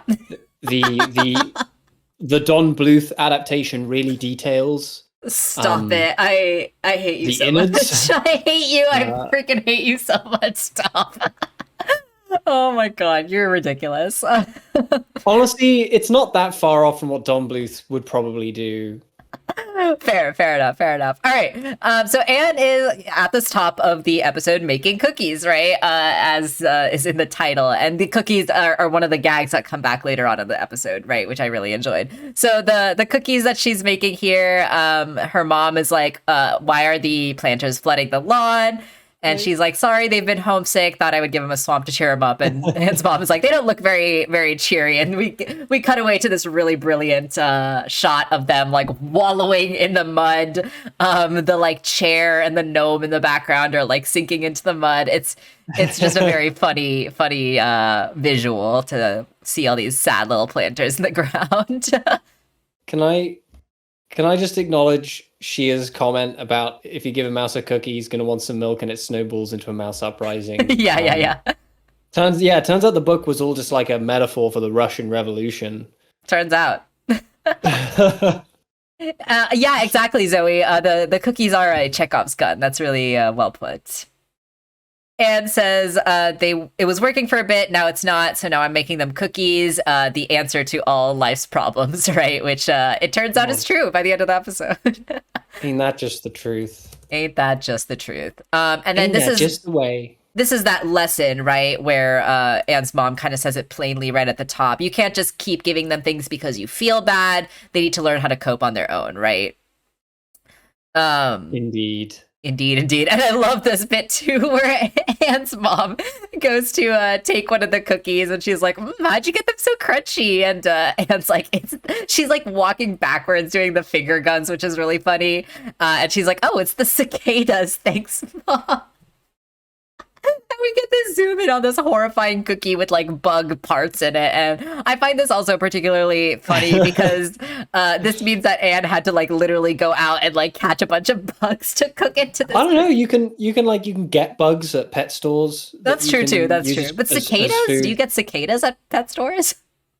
I don't know. I guess it depends on where you are in the world. I guess. I don't know. I know you can get like crickets and stuff. I know you can in South Africa because there are cicadas fucking everywhere. I guess that makes sense. Yeah, Chekhov's gun is out. Anne's cookies are in. Absolutely. Anne Boone Choi writes a legendary study into screenwriting and acting, and Anne's cookies becomes the new. I also appreciate that this is like the one time that like Mrs. Boone Choi gets like effed over and is the butt of the joke instead of Mr. Boone Choi. Although Mr. Boone Choi does have to come in. He's ultimately the one who suffers here because he gets the mouth business all over his face. Yeah. They love doing spit takes. They love spit takes on this show. They can't get enough of it. They just love spitting food into people's faces. Like someone is enjoying this a little too much. I'm just really into it. Good stuff. Yeah. Do I smell cookies? And then gets a face full of bug cookies in his face. Poor Mr. Boone Choi. This isn't even the worst thing that happened to him. Anne at first was like, ew, no eating insects. And now she's like, cicadas are tasty. Yeah, exactly, Zoe. Anne has definitely grown a taste for bugs. I mean, you can eat cicadas. They're very. There's definitely cultures around the world that eat insects. That's definitely a thing. They're very protein dense. They are. I think I've actually eaten cicadas before. People say that like eating insects might be like a really, eco-friendly way to, get protein and, instead of regular meat and stuff like that, which I see the argument. I can acknowledge that those are all logical arguments, but I don't think I could ever eat a bug, honestly. Just it would give me the heebie-jeebies too much. So we start getting this like running thing throughout the entire episode, right, where the planters are feeling bad and they are continuing to kind of guilt Anne, right, for the fact that they are feeling homesick and missing Wortwood. And we get this really like funny but also sad reveal that they have built a miniature version of Wortwood in the backyard, complete with all these little toy versions of the residents of Wortwood. We see Mrs. Croker's little onion here. Loggle is like a clothespin, and all these little nonsensical items are being made into our favorite characters, and it's very funny to kind of see them this way. Little pear has been turned into Stephen Root. Yeah, and Hop Pop with his little fake Sylvia, and he's like, "Oh, may I have this dance?" It's very Morgan makes a very good comparison to Mrs. Boone Choi. Yeah, making fake hands. I hadn't even thought of that. That's actually a really good connection. I love that, Morgan. That's very true. They're coping in a very similar way. The reverse Soylent Green, that's just called revolution, baby. Maker oats instead of Quaker oats. I like that. Good one. What would reverse Soylent Green would just be called Revolution. um, we even see the tiny little Bessie and Spring and Polly play with a little Bessie. I thought that was really sweet because, yeah, it makes a lot of sense that they would miss Bessie. Bessie is like a pet to them, right? Like she's basically family. Where's Microangelo? Oh my God, yeah, they didn't make a little mini Microangelo. I feel insulted. They need to include Maybe him. Microangelo was too small. He's too small. And Anne's like, okay, this can't be healthy. They get a call from Dr. Jan and Dr. Jan. Tell me you've got good news, right? And she actually says, I have great news, actually. And she lets Anne know that one of her colleagues knows a string theory expert who works in the area and could be the ticket to get back to Amphibia, right? So this is pretty big. This is a really big movement for the plot as well as a major development. And I think like this scene here is kind of what led me to trust Dr. Jan a lot more. I know that we were very skeptical of her in the earlier episodes where she was introduced. I think I agree with you, Hyrule, that she is the best girl. I love Dr. Jan. And this is the episode, this scene here, right, where she's like, we need to vet this scientist. There are a lot of loose cannons. This is what led me to believe that her herself is not a loose cannon. I agree. This was the point. Yeah, I think that if we do get a betrayal from Dr. Jan in the future, which I think is very unlikely at this point, but if we do get one in the future, I think it'll be on accident. Like, I don't think that she will intentionally betray Anne and the Planters. I mean, that was only I think Tom suspected as well, right? Yeah. No, if anything, I was more suspicious than you were. Yeah. Well, only marginally, but I was like, yeah, I've seen enough stories to know that you should never like trust this kind of character right away. But yeah, her wanting to vet this particular character is, and you know, it demonstrates a certain level of kind of trustworthiness and responsibility. And also the character that they're talking about is one of my favorite side characters. Like both these episodes introduced side characters who were just a blast. Oh, I loved all the side characters in this. These are some really fun characters. Humphrey's just like really nice and lovely, and I love him, and I would lay down my life for him without hesitation. But like you've got two side characters in this episode, one of whom is presumably going to become a little more regular. The other of whom may actually be dead. But they're both great. Yeah, they're both fantastic, and we'll get to them when we get to them.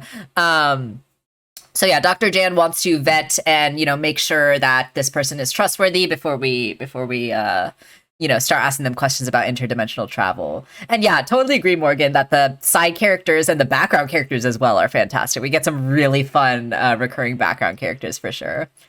It's a bit of a bold statement to say that it has the best side characters and background characters. It has a lot of really good. They're really great. To me, I would put Cowboy Bebop at the top. That show has my favorite side characters, but that's like the nature of the show. Yeah, makes that so. Yeah, definitely. Sprig again with his big old pupils is like, was that Dr. Jan? It sounded like she had good news. They're all like really. I love the what do they call this? Like I know this. Like their eyes, their pupils kind of look like lily pads. This is very like old school cartoon kind of style. Very old school Disney, like Mickey Mouse kind of deal, right? Yeah, like this just reminded me of that. They did that in the last episode as well with the T-shirts. Which reminded me of Mr. Sparkle from The Simpsons because they do the same thing in that. That's right, yeah.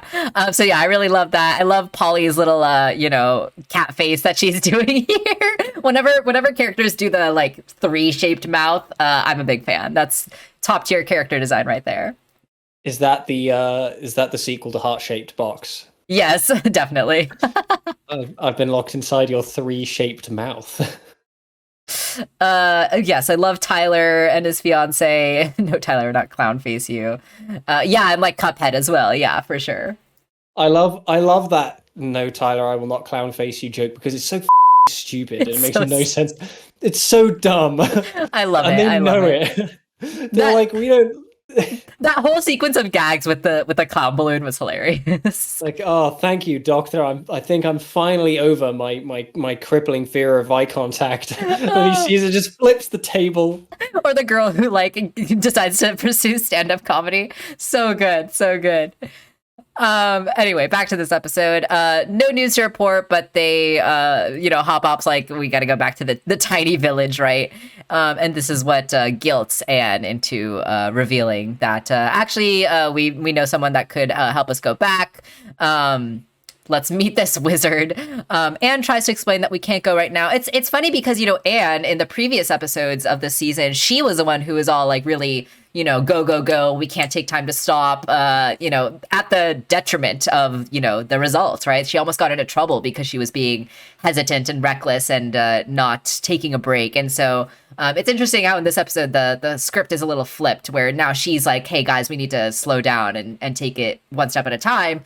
And the planters are, guilting her into pushing things along. So yeah, I thought that was like a little interesting continuation of that. Yeah, she's learned. She's learning, but unfortunately their freaking triple highlights in their eyes are just way too powerful to say no to. And she ends up giving into their demands, right? And she actually is like, I have a name, I just have to look her up and we need to head on over, right?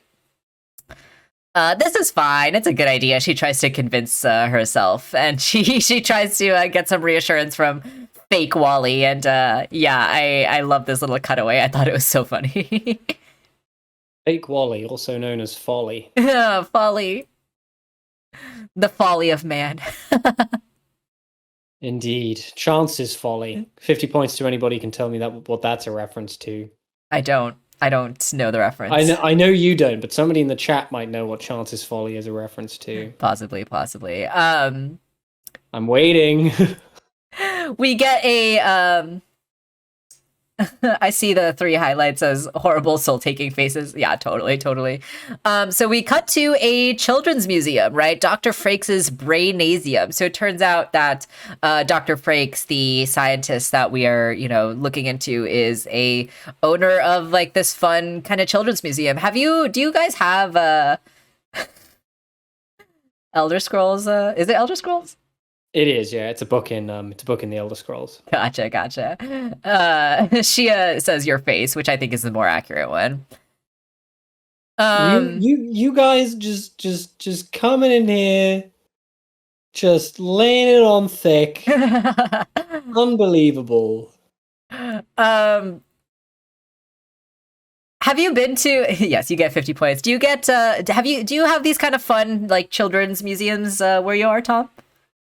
Have you ever been to one? We don't really. I mean, we have. I wouldn't say this is for children, but we do have what I would describe as like a fun-oriented science museum in Bristol, which is the best science museum on the planet. It is incredible. They have loads of fun things in there. They have a nuclear camera that snaps, and the flash makes your shadow stay on the wall. Loads of wild stuff. If you guys are ever in Bristol, go to the Science Museum. It's a blast. Yeah. That's the closest frame of reference I have. Yeah. You guys are so silly in my chat right now. What am I looking at here?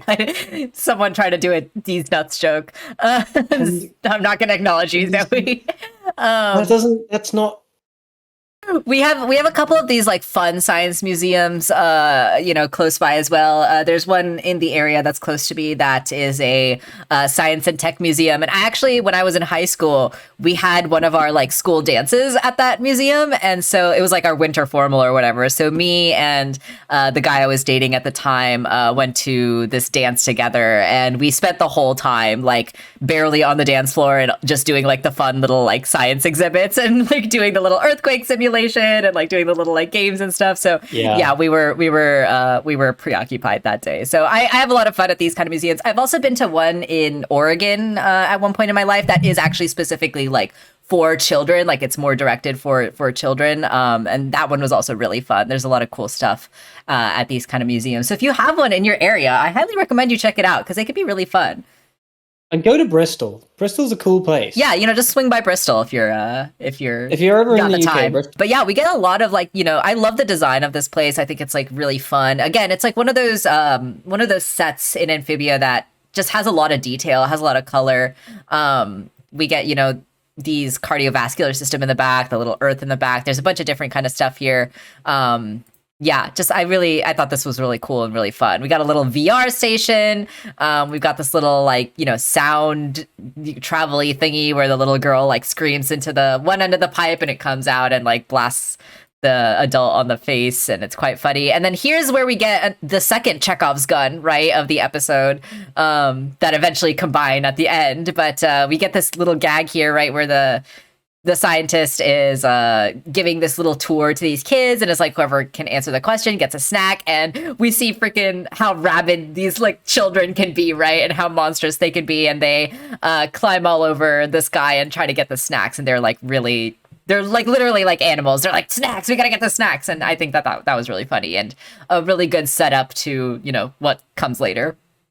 To quote Jet Black, there are few things more pure and cruel than a child.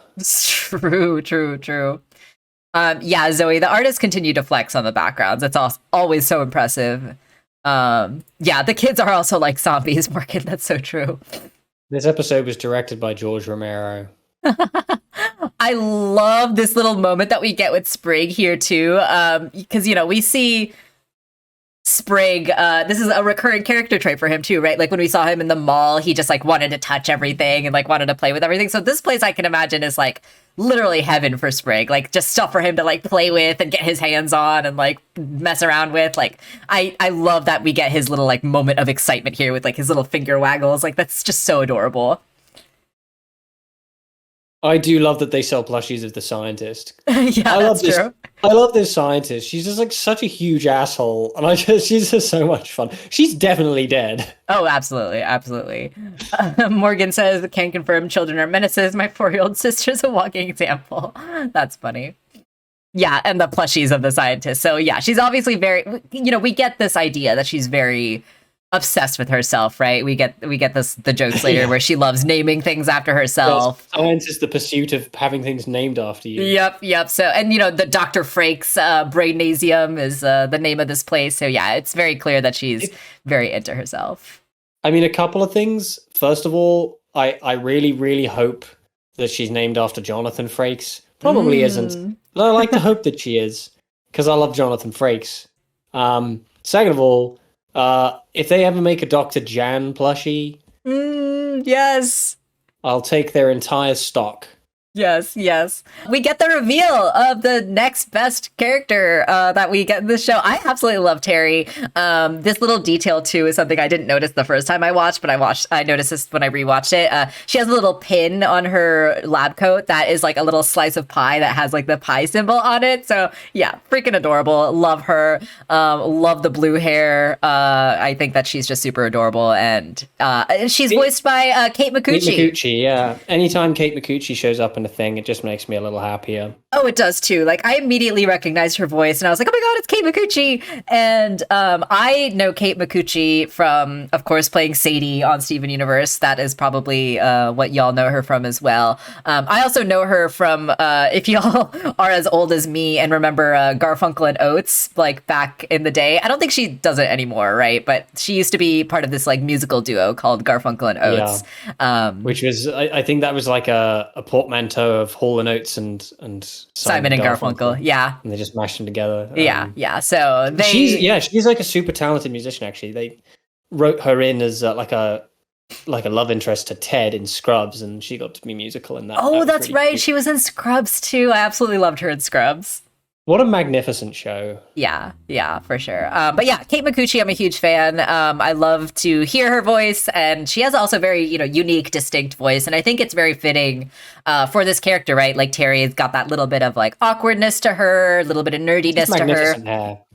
Yeah, definitely. So yeah, I really think that this was like great casting. I love to hear Kate Micucci.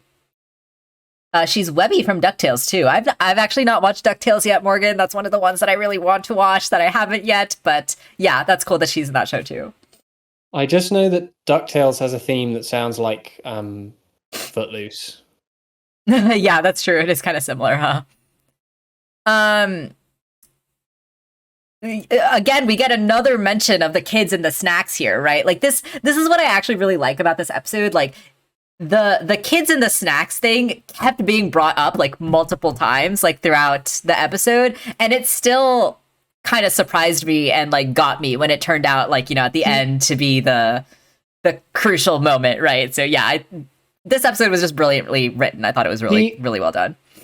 I found it very obvious because they keep bringing it up. I would have loved it if it hadn't worked, if they build it up like it was going to be a thing that saved them in the end. And she throws the cookies and it doesn't work for some reason. Like they immediately see they have bugs in them and they're like, no, no, I'm out. And it doesn't work. It doesn't help at all. No, I like that the kids don't care about the cookies because like, yeah, you know, someone said it in the chat that they're kind of set up a little bit as like rabid zombies, right? Like they don't really think, they just like act on instinct, which is funny and enjoyable. We don't have extra snacks back here, she says, but she's like, oh, are you here to see Dr. Frakes? And the planters are like, yeah, I mean, no big deal, but yeah, is she available? She's only available by appointment, and you know, is like, okay, we tried, and the planters continue with their ridiculous expressions and you know, their big old wiggly eyes. I like how Hop Pop's glasses turn wiggly too. That's funny. And of course, Anne gives in to their wishes, and it's like, wait, you know, she comes up with a story. We're actually reporters wondering if we could talk about interdimensional travel. And of course, that is the thing that calls Dr. Frakes out. I like this too. I like how Terry is like, aren't you a little bit too young? Terry is very kind of grounded in a way that like Dr. Frakes isn't, which is why I like the two of them kind of together like that.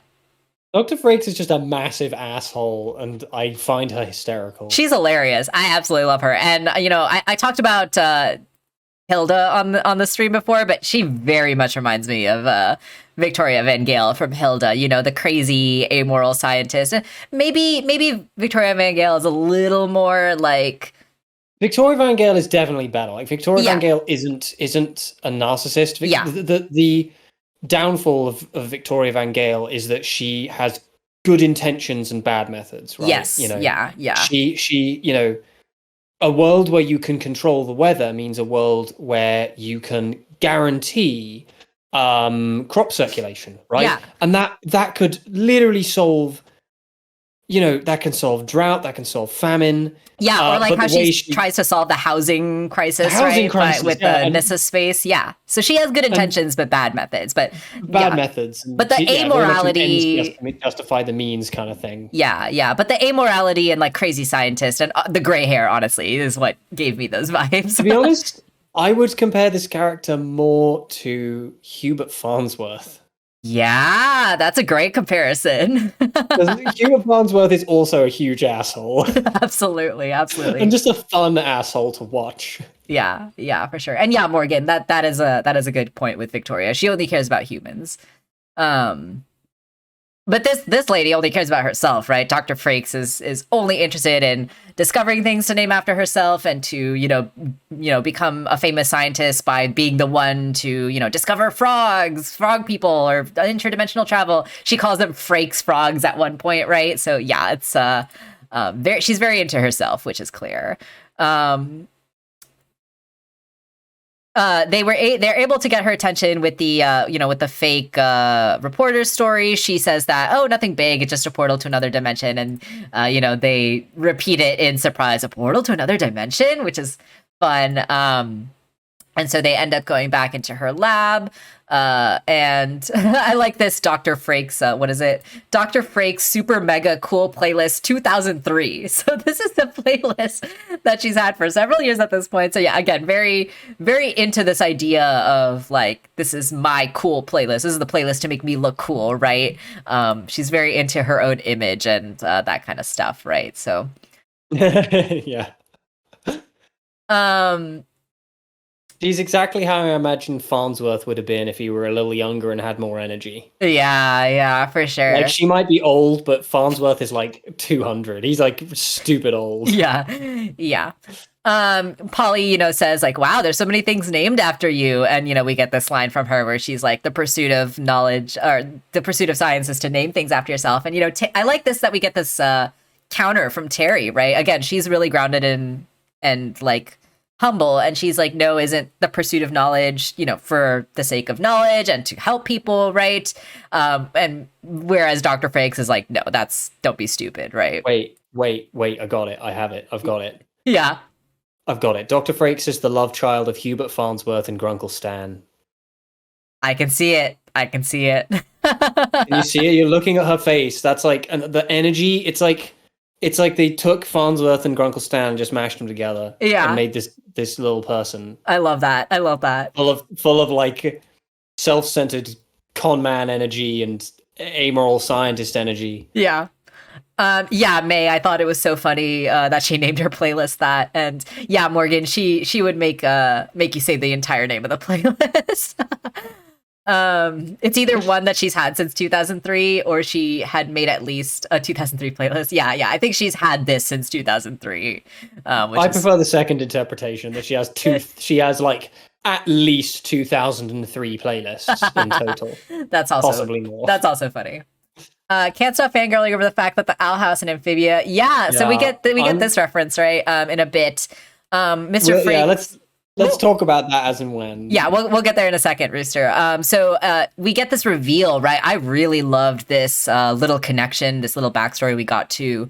At first we're kind of unsure, like, is this lady really doing interdimensional travel? But this explanation we get here really shows that, yeah, she's on the right track, right? She's actually using the energy like from the Calamity Box.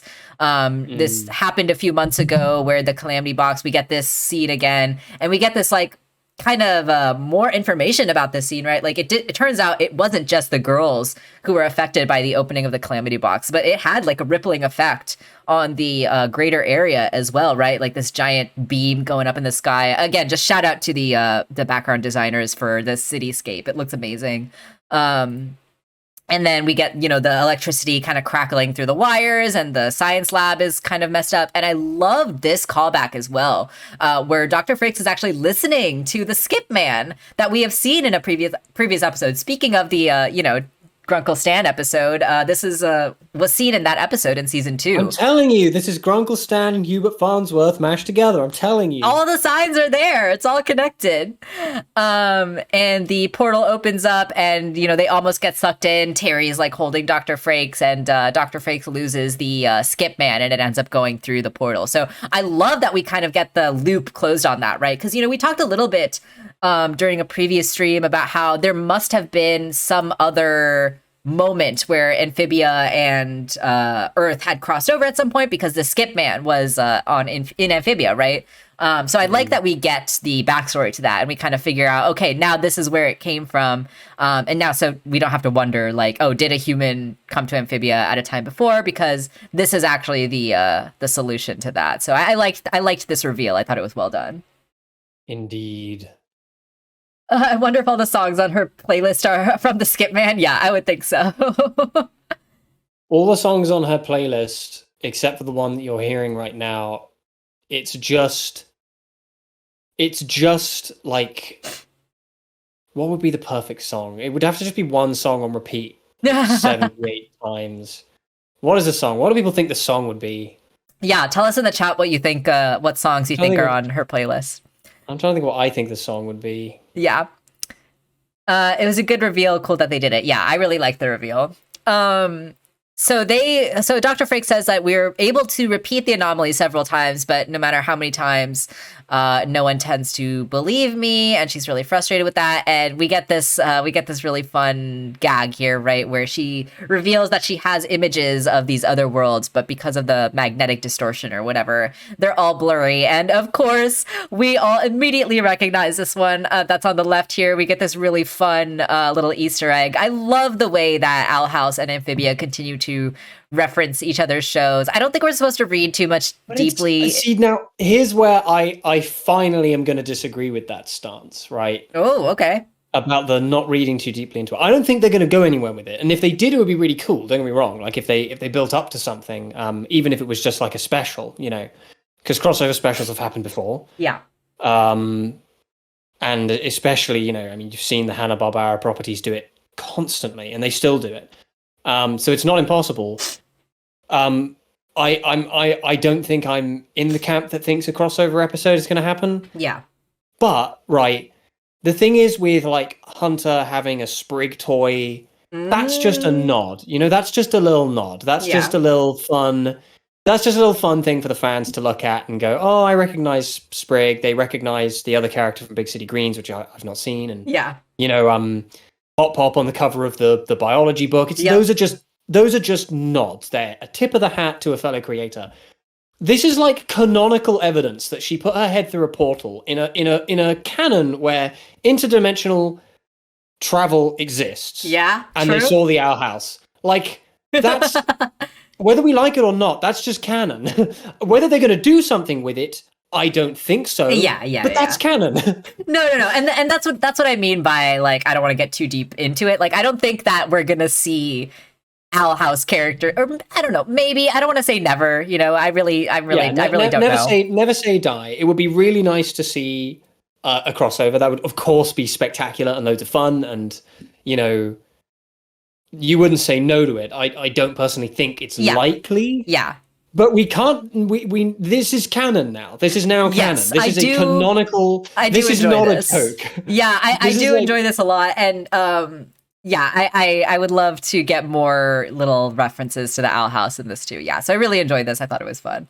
It would be interesting to see if they did, like, because you get spin-off comics and stuff, and like in comic form, the Scooby-Doo characters have crossed over with Batman, like, so many times. Yeah. It'd be interesting to see if they do like a comic, maybe, because you get a little more free reign with a comic. They did do that Comic-Con panel. I don't know if you ever went back and watched that, but they did a panel at the last Comic-Con with the Amphibia and Owl House actors, and they did a little like non-canon crossover script read through with the voice actors at that, and that was really fun. The only canon crossover I care about is getting Edith Clawthorne and John Constantine into a room together. And that's all I care about. Absolutely. They'd be birds of a feather. Or like Cartoon Network as Steven Universe and Uncle Grandpa crossover. Yeah, maybe we can get that. Oh god, don't remind me that Uncle Grandpa exists. I'm just imagining Hootie telling everyone that there's a portal opening in the front of the house and no one believing him. I could see that happening, Rooster.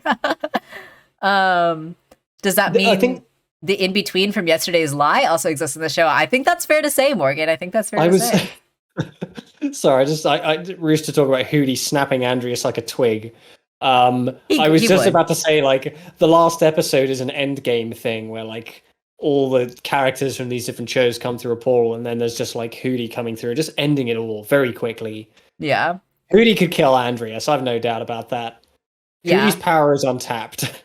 It really is. I firmly believe that. I unironically believe that Hootie is like way more powerful than we think he is. He would kill Andreas, and then he would have a tea party with his lifeless corpse. Yeah. He'd weekend at Bernie's him. I agree with Morgan that I want Camilla and Mr. and Mrs. Boonchoy to be friends. I also want Luz and Marcy to be friends. Hootie just swallows everyone. Yeah, totally. Yeah, Hootie. God. Yeah, we don't want to mess with Hootie for sure. We've learned not to mess with Hootie. He's too powerful. He's the toff of the Owl House. Yeah. I'm also curious. I don't know for sure, but I'm curious to know if these other images are also like references to something, but they're just like blurred out a little more in a way that we can't really tell. But maybe. Yeah, I was wondering that. I don't recognize them myself. Yeah. Or even Hilda just comes out with her massive shoes and kick. Dude, Morgan, Tom and I often have conversations about how like Hilda could just easily kick anyone's ass. Like, because we get like real entertainment out of the fact that Hilda is never like, she's never not ready to throw hands with people. Like, she's constantly. She wouldn't hesitate to curb stomp Andreas. It would end so quickly. It would be embarrassing for him. She'd kick his ass easily. She'd kick his ass. And then she'd kick his ass, and there'd be plenty of time to go home and have tea and cucumber sandwiches. There we go. Yeah, and have a few rounds of Dragon Panic. Yeah. And Rooster, I totally agree. Hootie would kick Andreas' ass into the Family Guy death pose. Yeah, so I'm curious to know if these are other references, but at least I can't tell if they are. The Planters and Anne are absolutely, shocked to see this. They are convinced that this is evidence of the portal actually working. Terry, Dr. Frakes is ready to open the portal and show them, but Terry's like, it's unstable and dangerous. Should we involve civilians? You know, again, Terry kind of more grounded. I like this kind of dynamic between them. I can only imagine how frustrating working with Dr. Frakes can be for someone like Terry. And so, you know, again, Anne is trying to convince the planters, like, no, this is not a good idea. The images look fuzzy. We only came here to ask questions. We've already gone too far.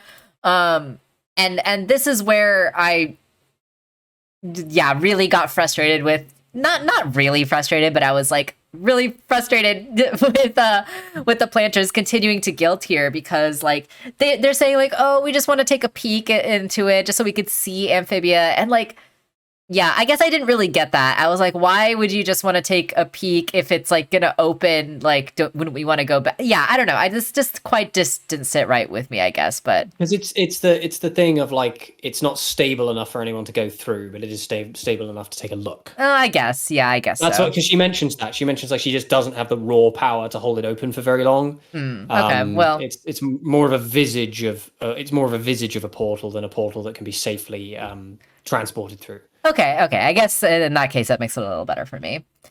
The only one guess I have is the bottom left might be from The Lion King. Oh yeah, maybe that could be it. I would have given anything for them to pop their head through the portal and to be in the Boiling Isles and just have one of the recognizable side characters of the Boiling Isles just there, just like looking at them. Jedi staring at them, and then they just disappear again. Just like, oh well, I don't know what that place was, but it wasn't Amphibia. That would have been really funny. Just like anyone, just like Warden Wrath or something, just some rando, some like background character. Yeah, the guy who eats his own eyes. You know, the planters end up guilting Anne again into letting them go forward with it. Anne says, all right, Dr. Frakes, let's see it. And obviously, Frakes is very excited to show off her brilliance and activates the portal. We get this kind of intense sequence, right, where the electricity is cackling, the portal is opening, they're able to see into it, and we see this kind of yellow, orangey world with these, like, kind of protruding, you know, probes, I guess you could call them. I don't know why I decided to call them that, but I guess that's the word I'm using. Of these like red, like weird looking trees, I guess. I don't recognize this. I don't know if this is a reference to anything. It could be. But it's very decidedly not Amphibia, right? Mm-mm. They open it up and Hunter's having a breakdown. Yeah, oh, that'd be so great. He's just like sat there in his bed crying, and they're just like looking at him, and then he's just looking at them, and you get like a flat 10 seconds of them exchanging looks really awkwardly, and then they just leave. Yeah, I agree with May that you should be a writer on the show. Trying. I agree. Tom should write for the show. I already do write for the show. Oh. I'm kidding. I wish I wrote for the show. Hop Hop is like, it's not Amphibia, and they're all like disappointed, right?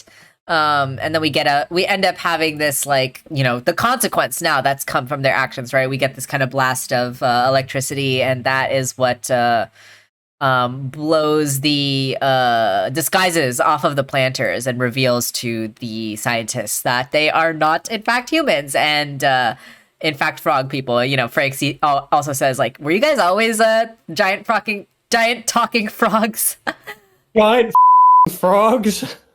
My spoonerisms are all over the place today, I swear to God. I don't know what's wrong with me. I'm proud of myself because I made it through like a 15-minute long explanation of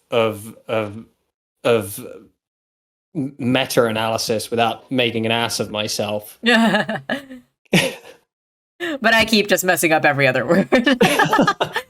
Normally it's the other way around. Normally I'm just here to like bounce thoughts off and kind of have a good time and cause chaos. Yeah, we definitely swapped roles this time. What if Spring saw the Hunter plushie or the Spring plushie that Hunter has? That would have been a moment of crisis, I think, for Spring for sure. What what if they'd showed up and interrupted like a really dramatic scene? That would have been hilarious. Like and accidentally changed the course of the events. Like they show up during Ida's Requiem and like distract sexy McAbomination Man, Darius. Oh my gosh. And it gives him just enough time to get the upper hand, and it's because the fucking planters showed up through a portal. Like, you guys, we figured it out. We figured out the ending again. We solved it. We don't have to watch the rest of that. We don't even have to watch the Owl House anymore. We figured it out. It's all here. Yeah, the Owl House. That's how season 3 concludes. That's how it's gonna go. And yeah, Rooster, I want to acknowledge this little gag as well that we get with the kid playing with the VR that gets like short circuited, and yeah, good stuff. Good stuff. Funny gags that we get here. The planters are revealed to be talking frogs, and Anne is at first trying to come up with an explanation, but they end up kind of giving it up here, right? Where Hop Hop frantically is like, we're frog people from another dimension, we just want to go home. And unfortunately, they were being trusting a little too much in this moment. Out of their desperation for wanting to go home, they desperately want to trust this woman, but unfortunately she is incredibly creepy. I love these like little, just creepy little things that she does with them here, like rubbing the slime off of them and poking Polly in the eye and like sniffing Sprig, right? It's just like very like, ugh, you're weird. That sounds like a drug term. Have you been sniffing Sprig? Have you been sniffing Sprig?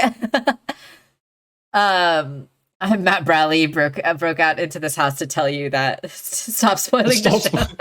We're all accurately predicting how it all ends. Yeah. Also, can we just acknowledge Matt Bradley being horrified by the Cowboy Bebop live action remake? Oh, I'm sure he hates it. Yeah, well, he tweeted about it. Yeah.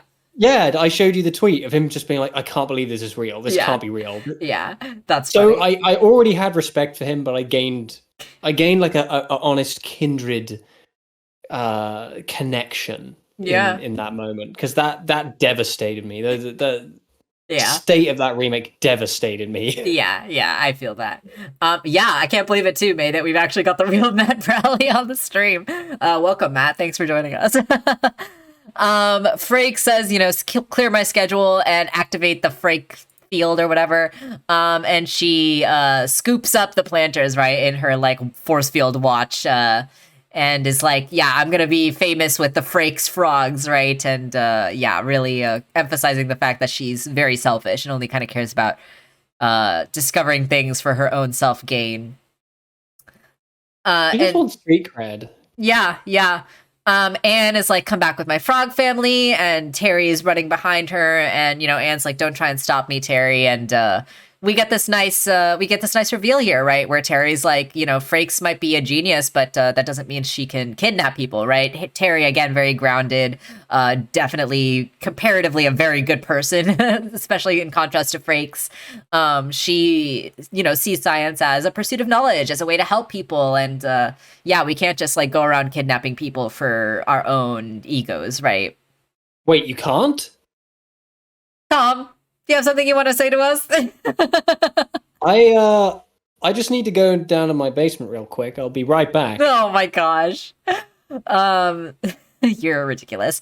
No animated thing as ever needed a live action. Yeah, I agree. Cowboy Bebop is my sleep paralysis demon, definitely. God, yeah. I mean, of all the things. Sorry, I'm still thinking about it. The watch is kind of like Mr. X's watch. Yeah, we get that's a good Tom. You're not Tom. What's your name? Morgan. Oh my gosh, today my brain has been in like 30 places at once this entire week, and obviously that is carrying over to the stream today, where my brain is just all over the place. So I apologize. I meant Morgan.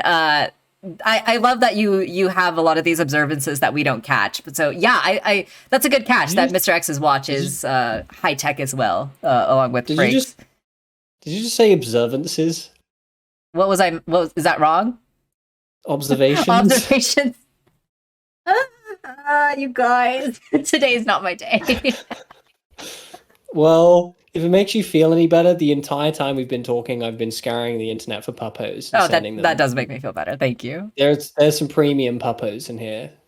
premium. Frakes, is going off to dissect the planters, right? And Zoe, I hear where you're coming from. The kind of trope of, oh, I found this new species, so I'm immediately going to take it apart. But it is kind of a trope. Like, I don't. It's not like that. I feel like you're not comparing like with like, because when you discover a new species on Earth, that's something which is habitual to Earth, right? And then you study it in its natural environment, right? But if like an alien, if like an extraterrestrial of any kind were found, it would immediately be quarantined, it would be cordoned off, and it would immediately undergo rigorous experimentation for so many reasons. Yeah. There are so many reasons why they do that. It's not the same thing as finding a new species of rabbit.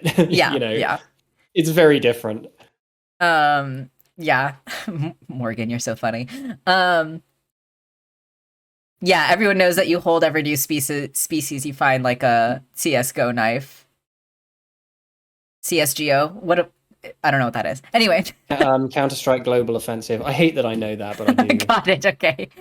Anne is like, well, that's a nice, turn. Let's go ahead and stop her. They run out into the museum. I like that the museum just has a dissection lab. Like, that's just something that's in this children's museum. You know? Right, yeah. I'm feeling pretty alienated today. Like, am I the only one who has a dissection lab? I mean, come on, Tom. This is another little visual gag that I didn't notice the first time, but I'm noticing right now because I paused on this frame. But this little Looney Tunes character keeps kind of showing up everywhere. It's like on this person's shoe now, which is I don't know. I like it. I like this weird. Are they the big bad? Are they what the they're true building villain? up to? Tom, you gotta stop spoiling the show. Stop predicting everything correctly. My point to Zoe was not necessarily that they would immediately jump to like cutting them up. What I said was they would experiment, right? They would undergo rigorous experimentation. Yeah. I doubt they would jump straight to dissection. But also, this person is clearly mentally unstable. Yeah, that too. Apparently, May is in the same boat as you. She's also got a dissection lab. Good. Good to know I'm not alone. I just called a bunch of vegans. They're coming for your lab. That's funny. Yeah, Bibsy. That's the name of it. Thank you, Rooster. Yeah, Bibsy is this fake Bugs Bunny character that we kind of see pop up every so often. So yeah, I think that's funny. Is it a reference to Bubsy? That could be I it hope too. not, because Bubsy was a horrible nightmare. It's like Big Bill Cipher with his imagery. That's funny. Yeah, again, we get this very, over exaggerated shot of just how zombie these kids are, right? They're drooling and snot's coming out of their nose. Their clothes are all dirty. They're very supposed to be intentionally kind of reminiscent of zombies, reminiscent of mindless creatures, right? Which is funny. It's a funny gag. I like it. I agree. This is another moment where we're reminded, right? We're reminded again. This is the third time in the episode we're reminded these kids are freaking crazy for snacks, and it still surprised me at the end, which is again just a testament to how great this episode was written. I really loved this episode. My granola bar from lunch that has a bite missing out of it is what causes these children to corner Terry and prevent her from continuing on. And Terry survives though. Yeah, definitely. Anne goes up ahead and finds Frakes is ready with this crazy dissection lab, right, to cut open the planters. They're belted. Actually, could I just, this suddenly just occurred to me, because I do feel the need to point this out. This discussion we had about the likelihood of somebody literally jumping straight to dissecting a creature, that is a really good example of the suspension of disbelief, that mutual contract between media and audience happening in real time. Where when you sit down to watch this, your brain is constantly weighing up what it is you're willing to believe in the context of this particular kind of media. Yeah. And it is a trope. It is a trope to be oh, aliens, let's cut them up. So the fact that we're jumping right into it here is meant to be kind of comedic. Yeah, the tropiness of it, the tropes existing and us having a pre-existing understanding of those tropes is part of how the fourth wall works as well. Yeah, definitely. Right? Because we absorb that information through culture, through the myth of cultural osmosis, and it impacts how we perceive future pieces of that media. I mean, if you think when cinema was first invented, you had people literally running out of the theater because they thought they were going to get hit by a train, right? And we're not in that place anymore because, yeah. Yeah. That's an extreme example, but you get the point. Yeah, totally. Zoe, the kids are actually from the real form of the core. Yeah, I totally believe that. Oh God, are all these kids all the greatest minds? The greatest amphibians minds. You can't stop me. When I'm done, everyone will know my name. And I love this little gag that we get here with Polly where, everyone will know my name. And Polly's like, you're crazy, Dr. Fink. It's Franks. Yeah, just really good. Really funny. Can we just acknowledge that Rooster just said something in the chat that's so bad it would normally be said by me? I was decidedly ignoring it, but because you acknowledged it now, we gotta give Rooster some flack. Morgan asking me to make a video about the suspension of disbelief. I'm actually genuinely tempted to ask you to give me the recording of this stream so I can just clip it and make a video out of it. Yeah, no, absolutely. I mean, I actually have been thinking, I've been planning on uploading these streams to YouTube, like editing them down a little bit and posting them to YouTube. I've been wanting to do that for a little while now. I just haven't gotten to it yet. So yeah, I'll definitely get that too. But I agree with Morgan that it would be really interesting to have a whole video about it too if you have the time and capability to do that.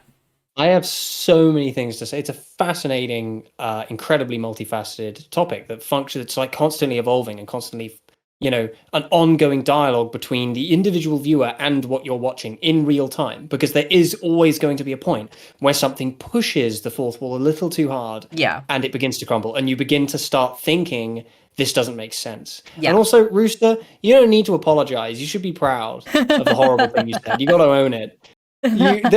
Everybody giving you slack for it, they're just cowards. Because you've brought them the truth. And they're not ready. Tom and Rooster are definitely birds of a feather this stream. And tries to break the glass but is unsuccessful. Terry is, coming back with the kid still like attached to her ankle. I thought that was funny. And she says, and I love too that Terry's got this like, funny little ID photo on her badge, right? She's like blinking in the camera. It's very endearing. It just kind of adds to her character. Taken very impromptu. Yeah. Dr. Frakes threatens Terry, like, one email from me, you'll never work in the science community again, right? Dr. Frakes is obviously, like, very well known, very, got a reputation, right? And Terry, at first, we think that she's going to hesitate at first, but she's like, yeah, I can live with that, right? And it totally, like, I believe that, right? Like, that she does not want to work with Dr. Frakes anymore. And, we've seen their dynamic through this entire episode, right? Where she's a lot more grounded. She's a lot more compassionate when it comes to her motivations for science. And Dr. Frakes is rather selfish in her motivations. So I don't think Dr. Frakes is going to be doing much of anything after this episode because she is dead. Yeah, absolutely. Terry opens the door with her pass. Dr. Frakes, pushes all the levers and tries to go after the planters, but Anne steps in right in time with this giant ear, which I thought was fun, and prevents the tools from... Area. Yeah. I said area, like here. Oh, ha. Area. Good one. It wasn't a good one. Don't worry. You don't have to pity me. I don't say these things because I think they're clever. Yeah. When they first opened the door to the lab, they used Terry's card, which is some good foreshadow for... Oh, that's a good point, May. This episode had a lot of good little just foreshadowing moments. Really great episode. But yeah, this woman is not going to be a problem anymore. No, I mean, I don't know if we've said it, but she's dead. Yeah, those children probably like tore her apart, right? I think they ate her. I love this gag that we get to, right? We see Dr. Frakes, right, all mad with the buzzsaw, and as soon as I saw this shot with like, this cute baby penguin, they're so wholesome and adorable, I was like, that TV's getting cut in half, and lo and behold, it gets cut right in half. Dr. Frakes absolutely destroys it in a very funny moment. Yeah, good stuff right there. They're decimating television sets in this show, don't they? Yeah, they like destroying TVs, huh? Particularly by smashing them in half. What do we do? She's after us, and yeah, we get the kind of conclusion to the Chekhov's gun that we got earlier, right? Anne's cookie, not only Anne's cookie, but also the rabid zombie kids, right? Really tying home the point that we got at the beginning of the episode that cookies are the solution to all of our problems, right? Kids, it's snack time, and yeah, these children absolutely. This is horrifying. This shot that we get of the kids here with like the diamond eyes. God. you just know that in some version of this show that wouldn't get censored, I don't know if any of you guys have seen Day of the Dead, which is my favorite Romero film. Her just getting torn apart, just going, choke on him, choke on him. As they're just like devouring her innards, ripping her in half. It's horrible. Horrible. Yeah, exactly. Hot pop voice. Choke Oh, she's dead. Oh no, my skin is burning. Oh, he's dead. Where are we gonna live? If you don't want people to watch, don't want people to have kids, just watch this episode. Yeah, absolutely. Very accurate depiction of children. Absolutely. Yeah, this woman is not going to be a problem anymore. She's dead. Yeah, they end up, escaping. They're in Terry's cute little pink car with the little scientific atom door or car hanger, whatever you call that thing. I don't feel safe. Yeah, so Anne finally is open with the planters about I'm doing my best, but you guys can't keep guilting me about this. I know you guys miss it, but like I can't keep giving in to your guys, and like you guys can't keep guilt tripping me, right? And I like that the planters do acknowledge it. They're like, we're sorry, we couldn't resist. And, I like this line that we have from Hop here, too, because we've seen this, again, in multiple points in the series where, yeah, the planters do have a very good knack for guilting people, which is quite funny. Terry, says, like, I think you guys actually did me a favor. Dr. Frakes is, a horrible person. She was brilliant, but a huge jerk. And this reminded me, right, what science is for. It's for helping others and not just yourself. So, yeah, I really love Terry, and she seems really sweet. And I love that I love this idea, right? People who want to be successful in science or any kind of career that's similar to this, right? There's often kind of like a set path to follow.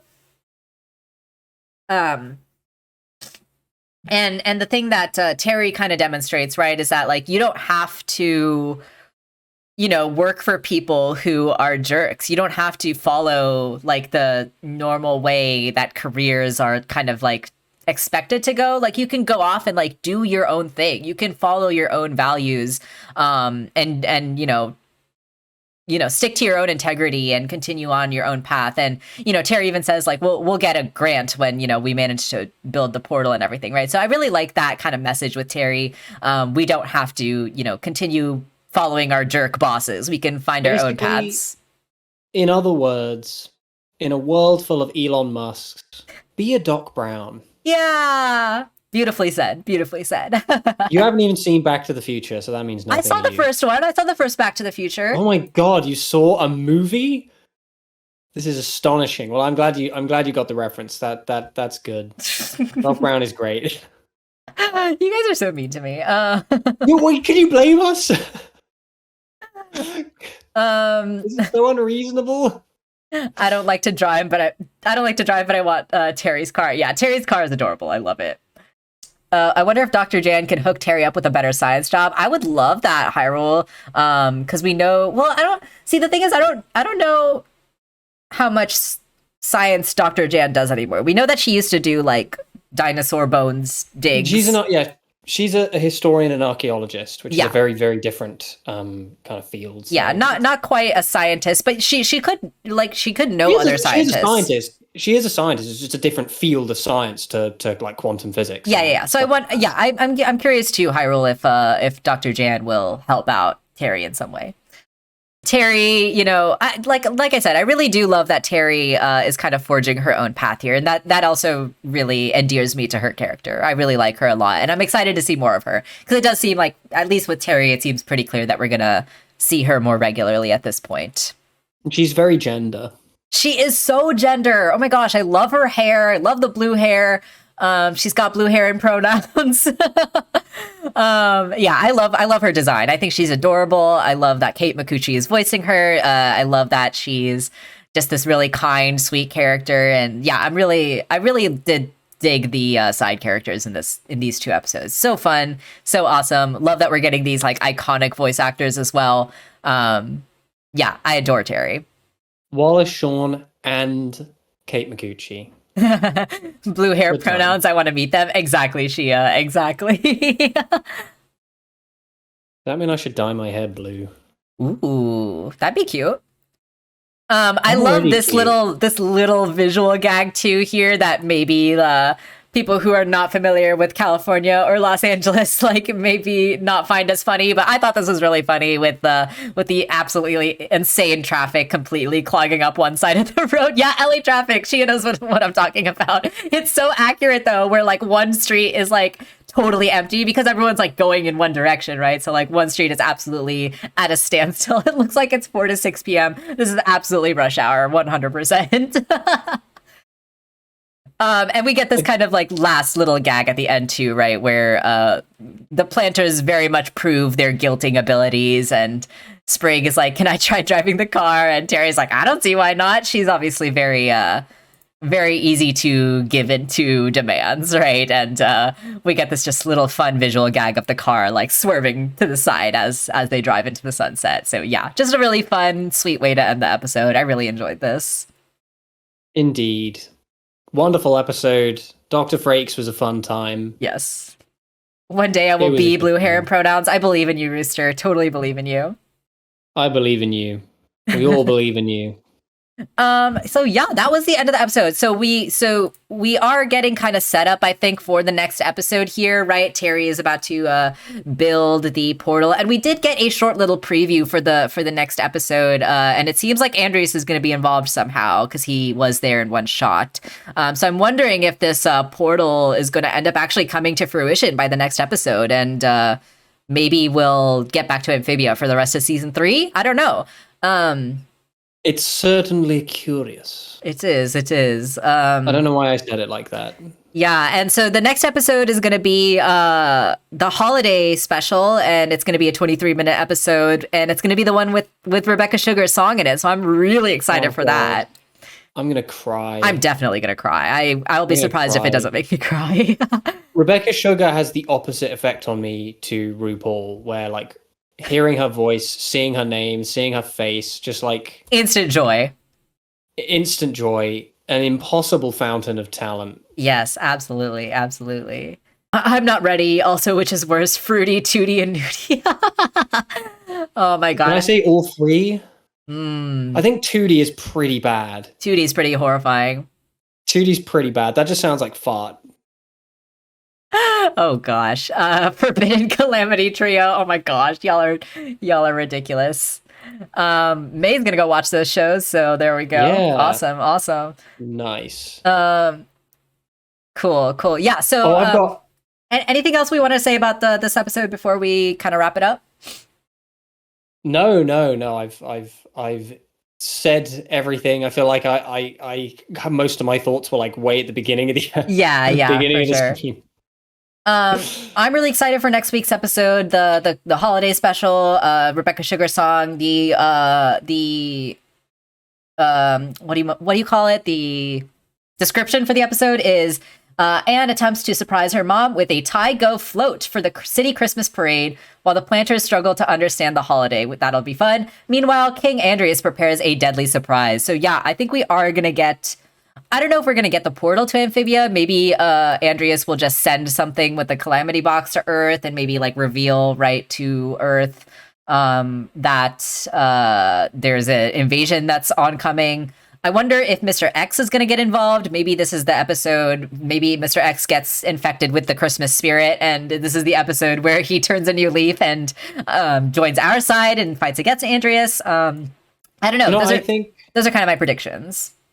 I think that Andreas is going to discover the true meaning of Christmas. The true meaning of Christmas. There we go. Synopsis. Like, Thank you, Morgan. He's like, that was the word I was looking for. He's going to turn good. It'll be great. It'll be a full Scrooge. Yes. That episode synopsis. Andreas can be as strong as he wants, but he's got nothing on the ghost of Christmas past.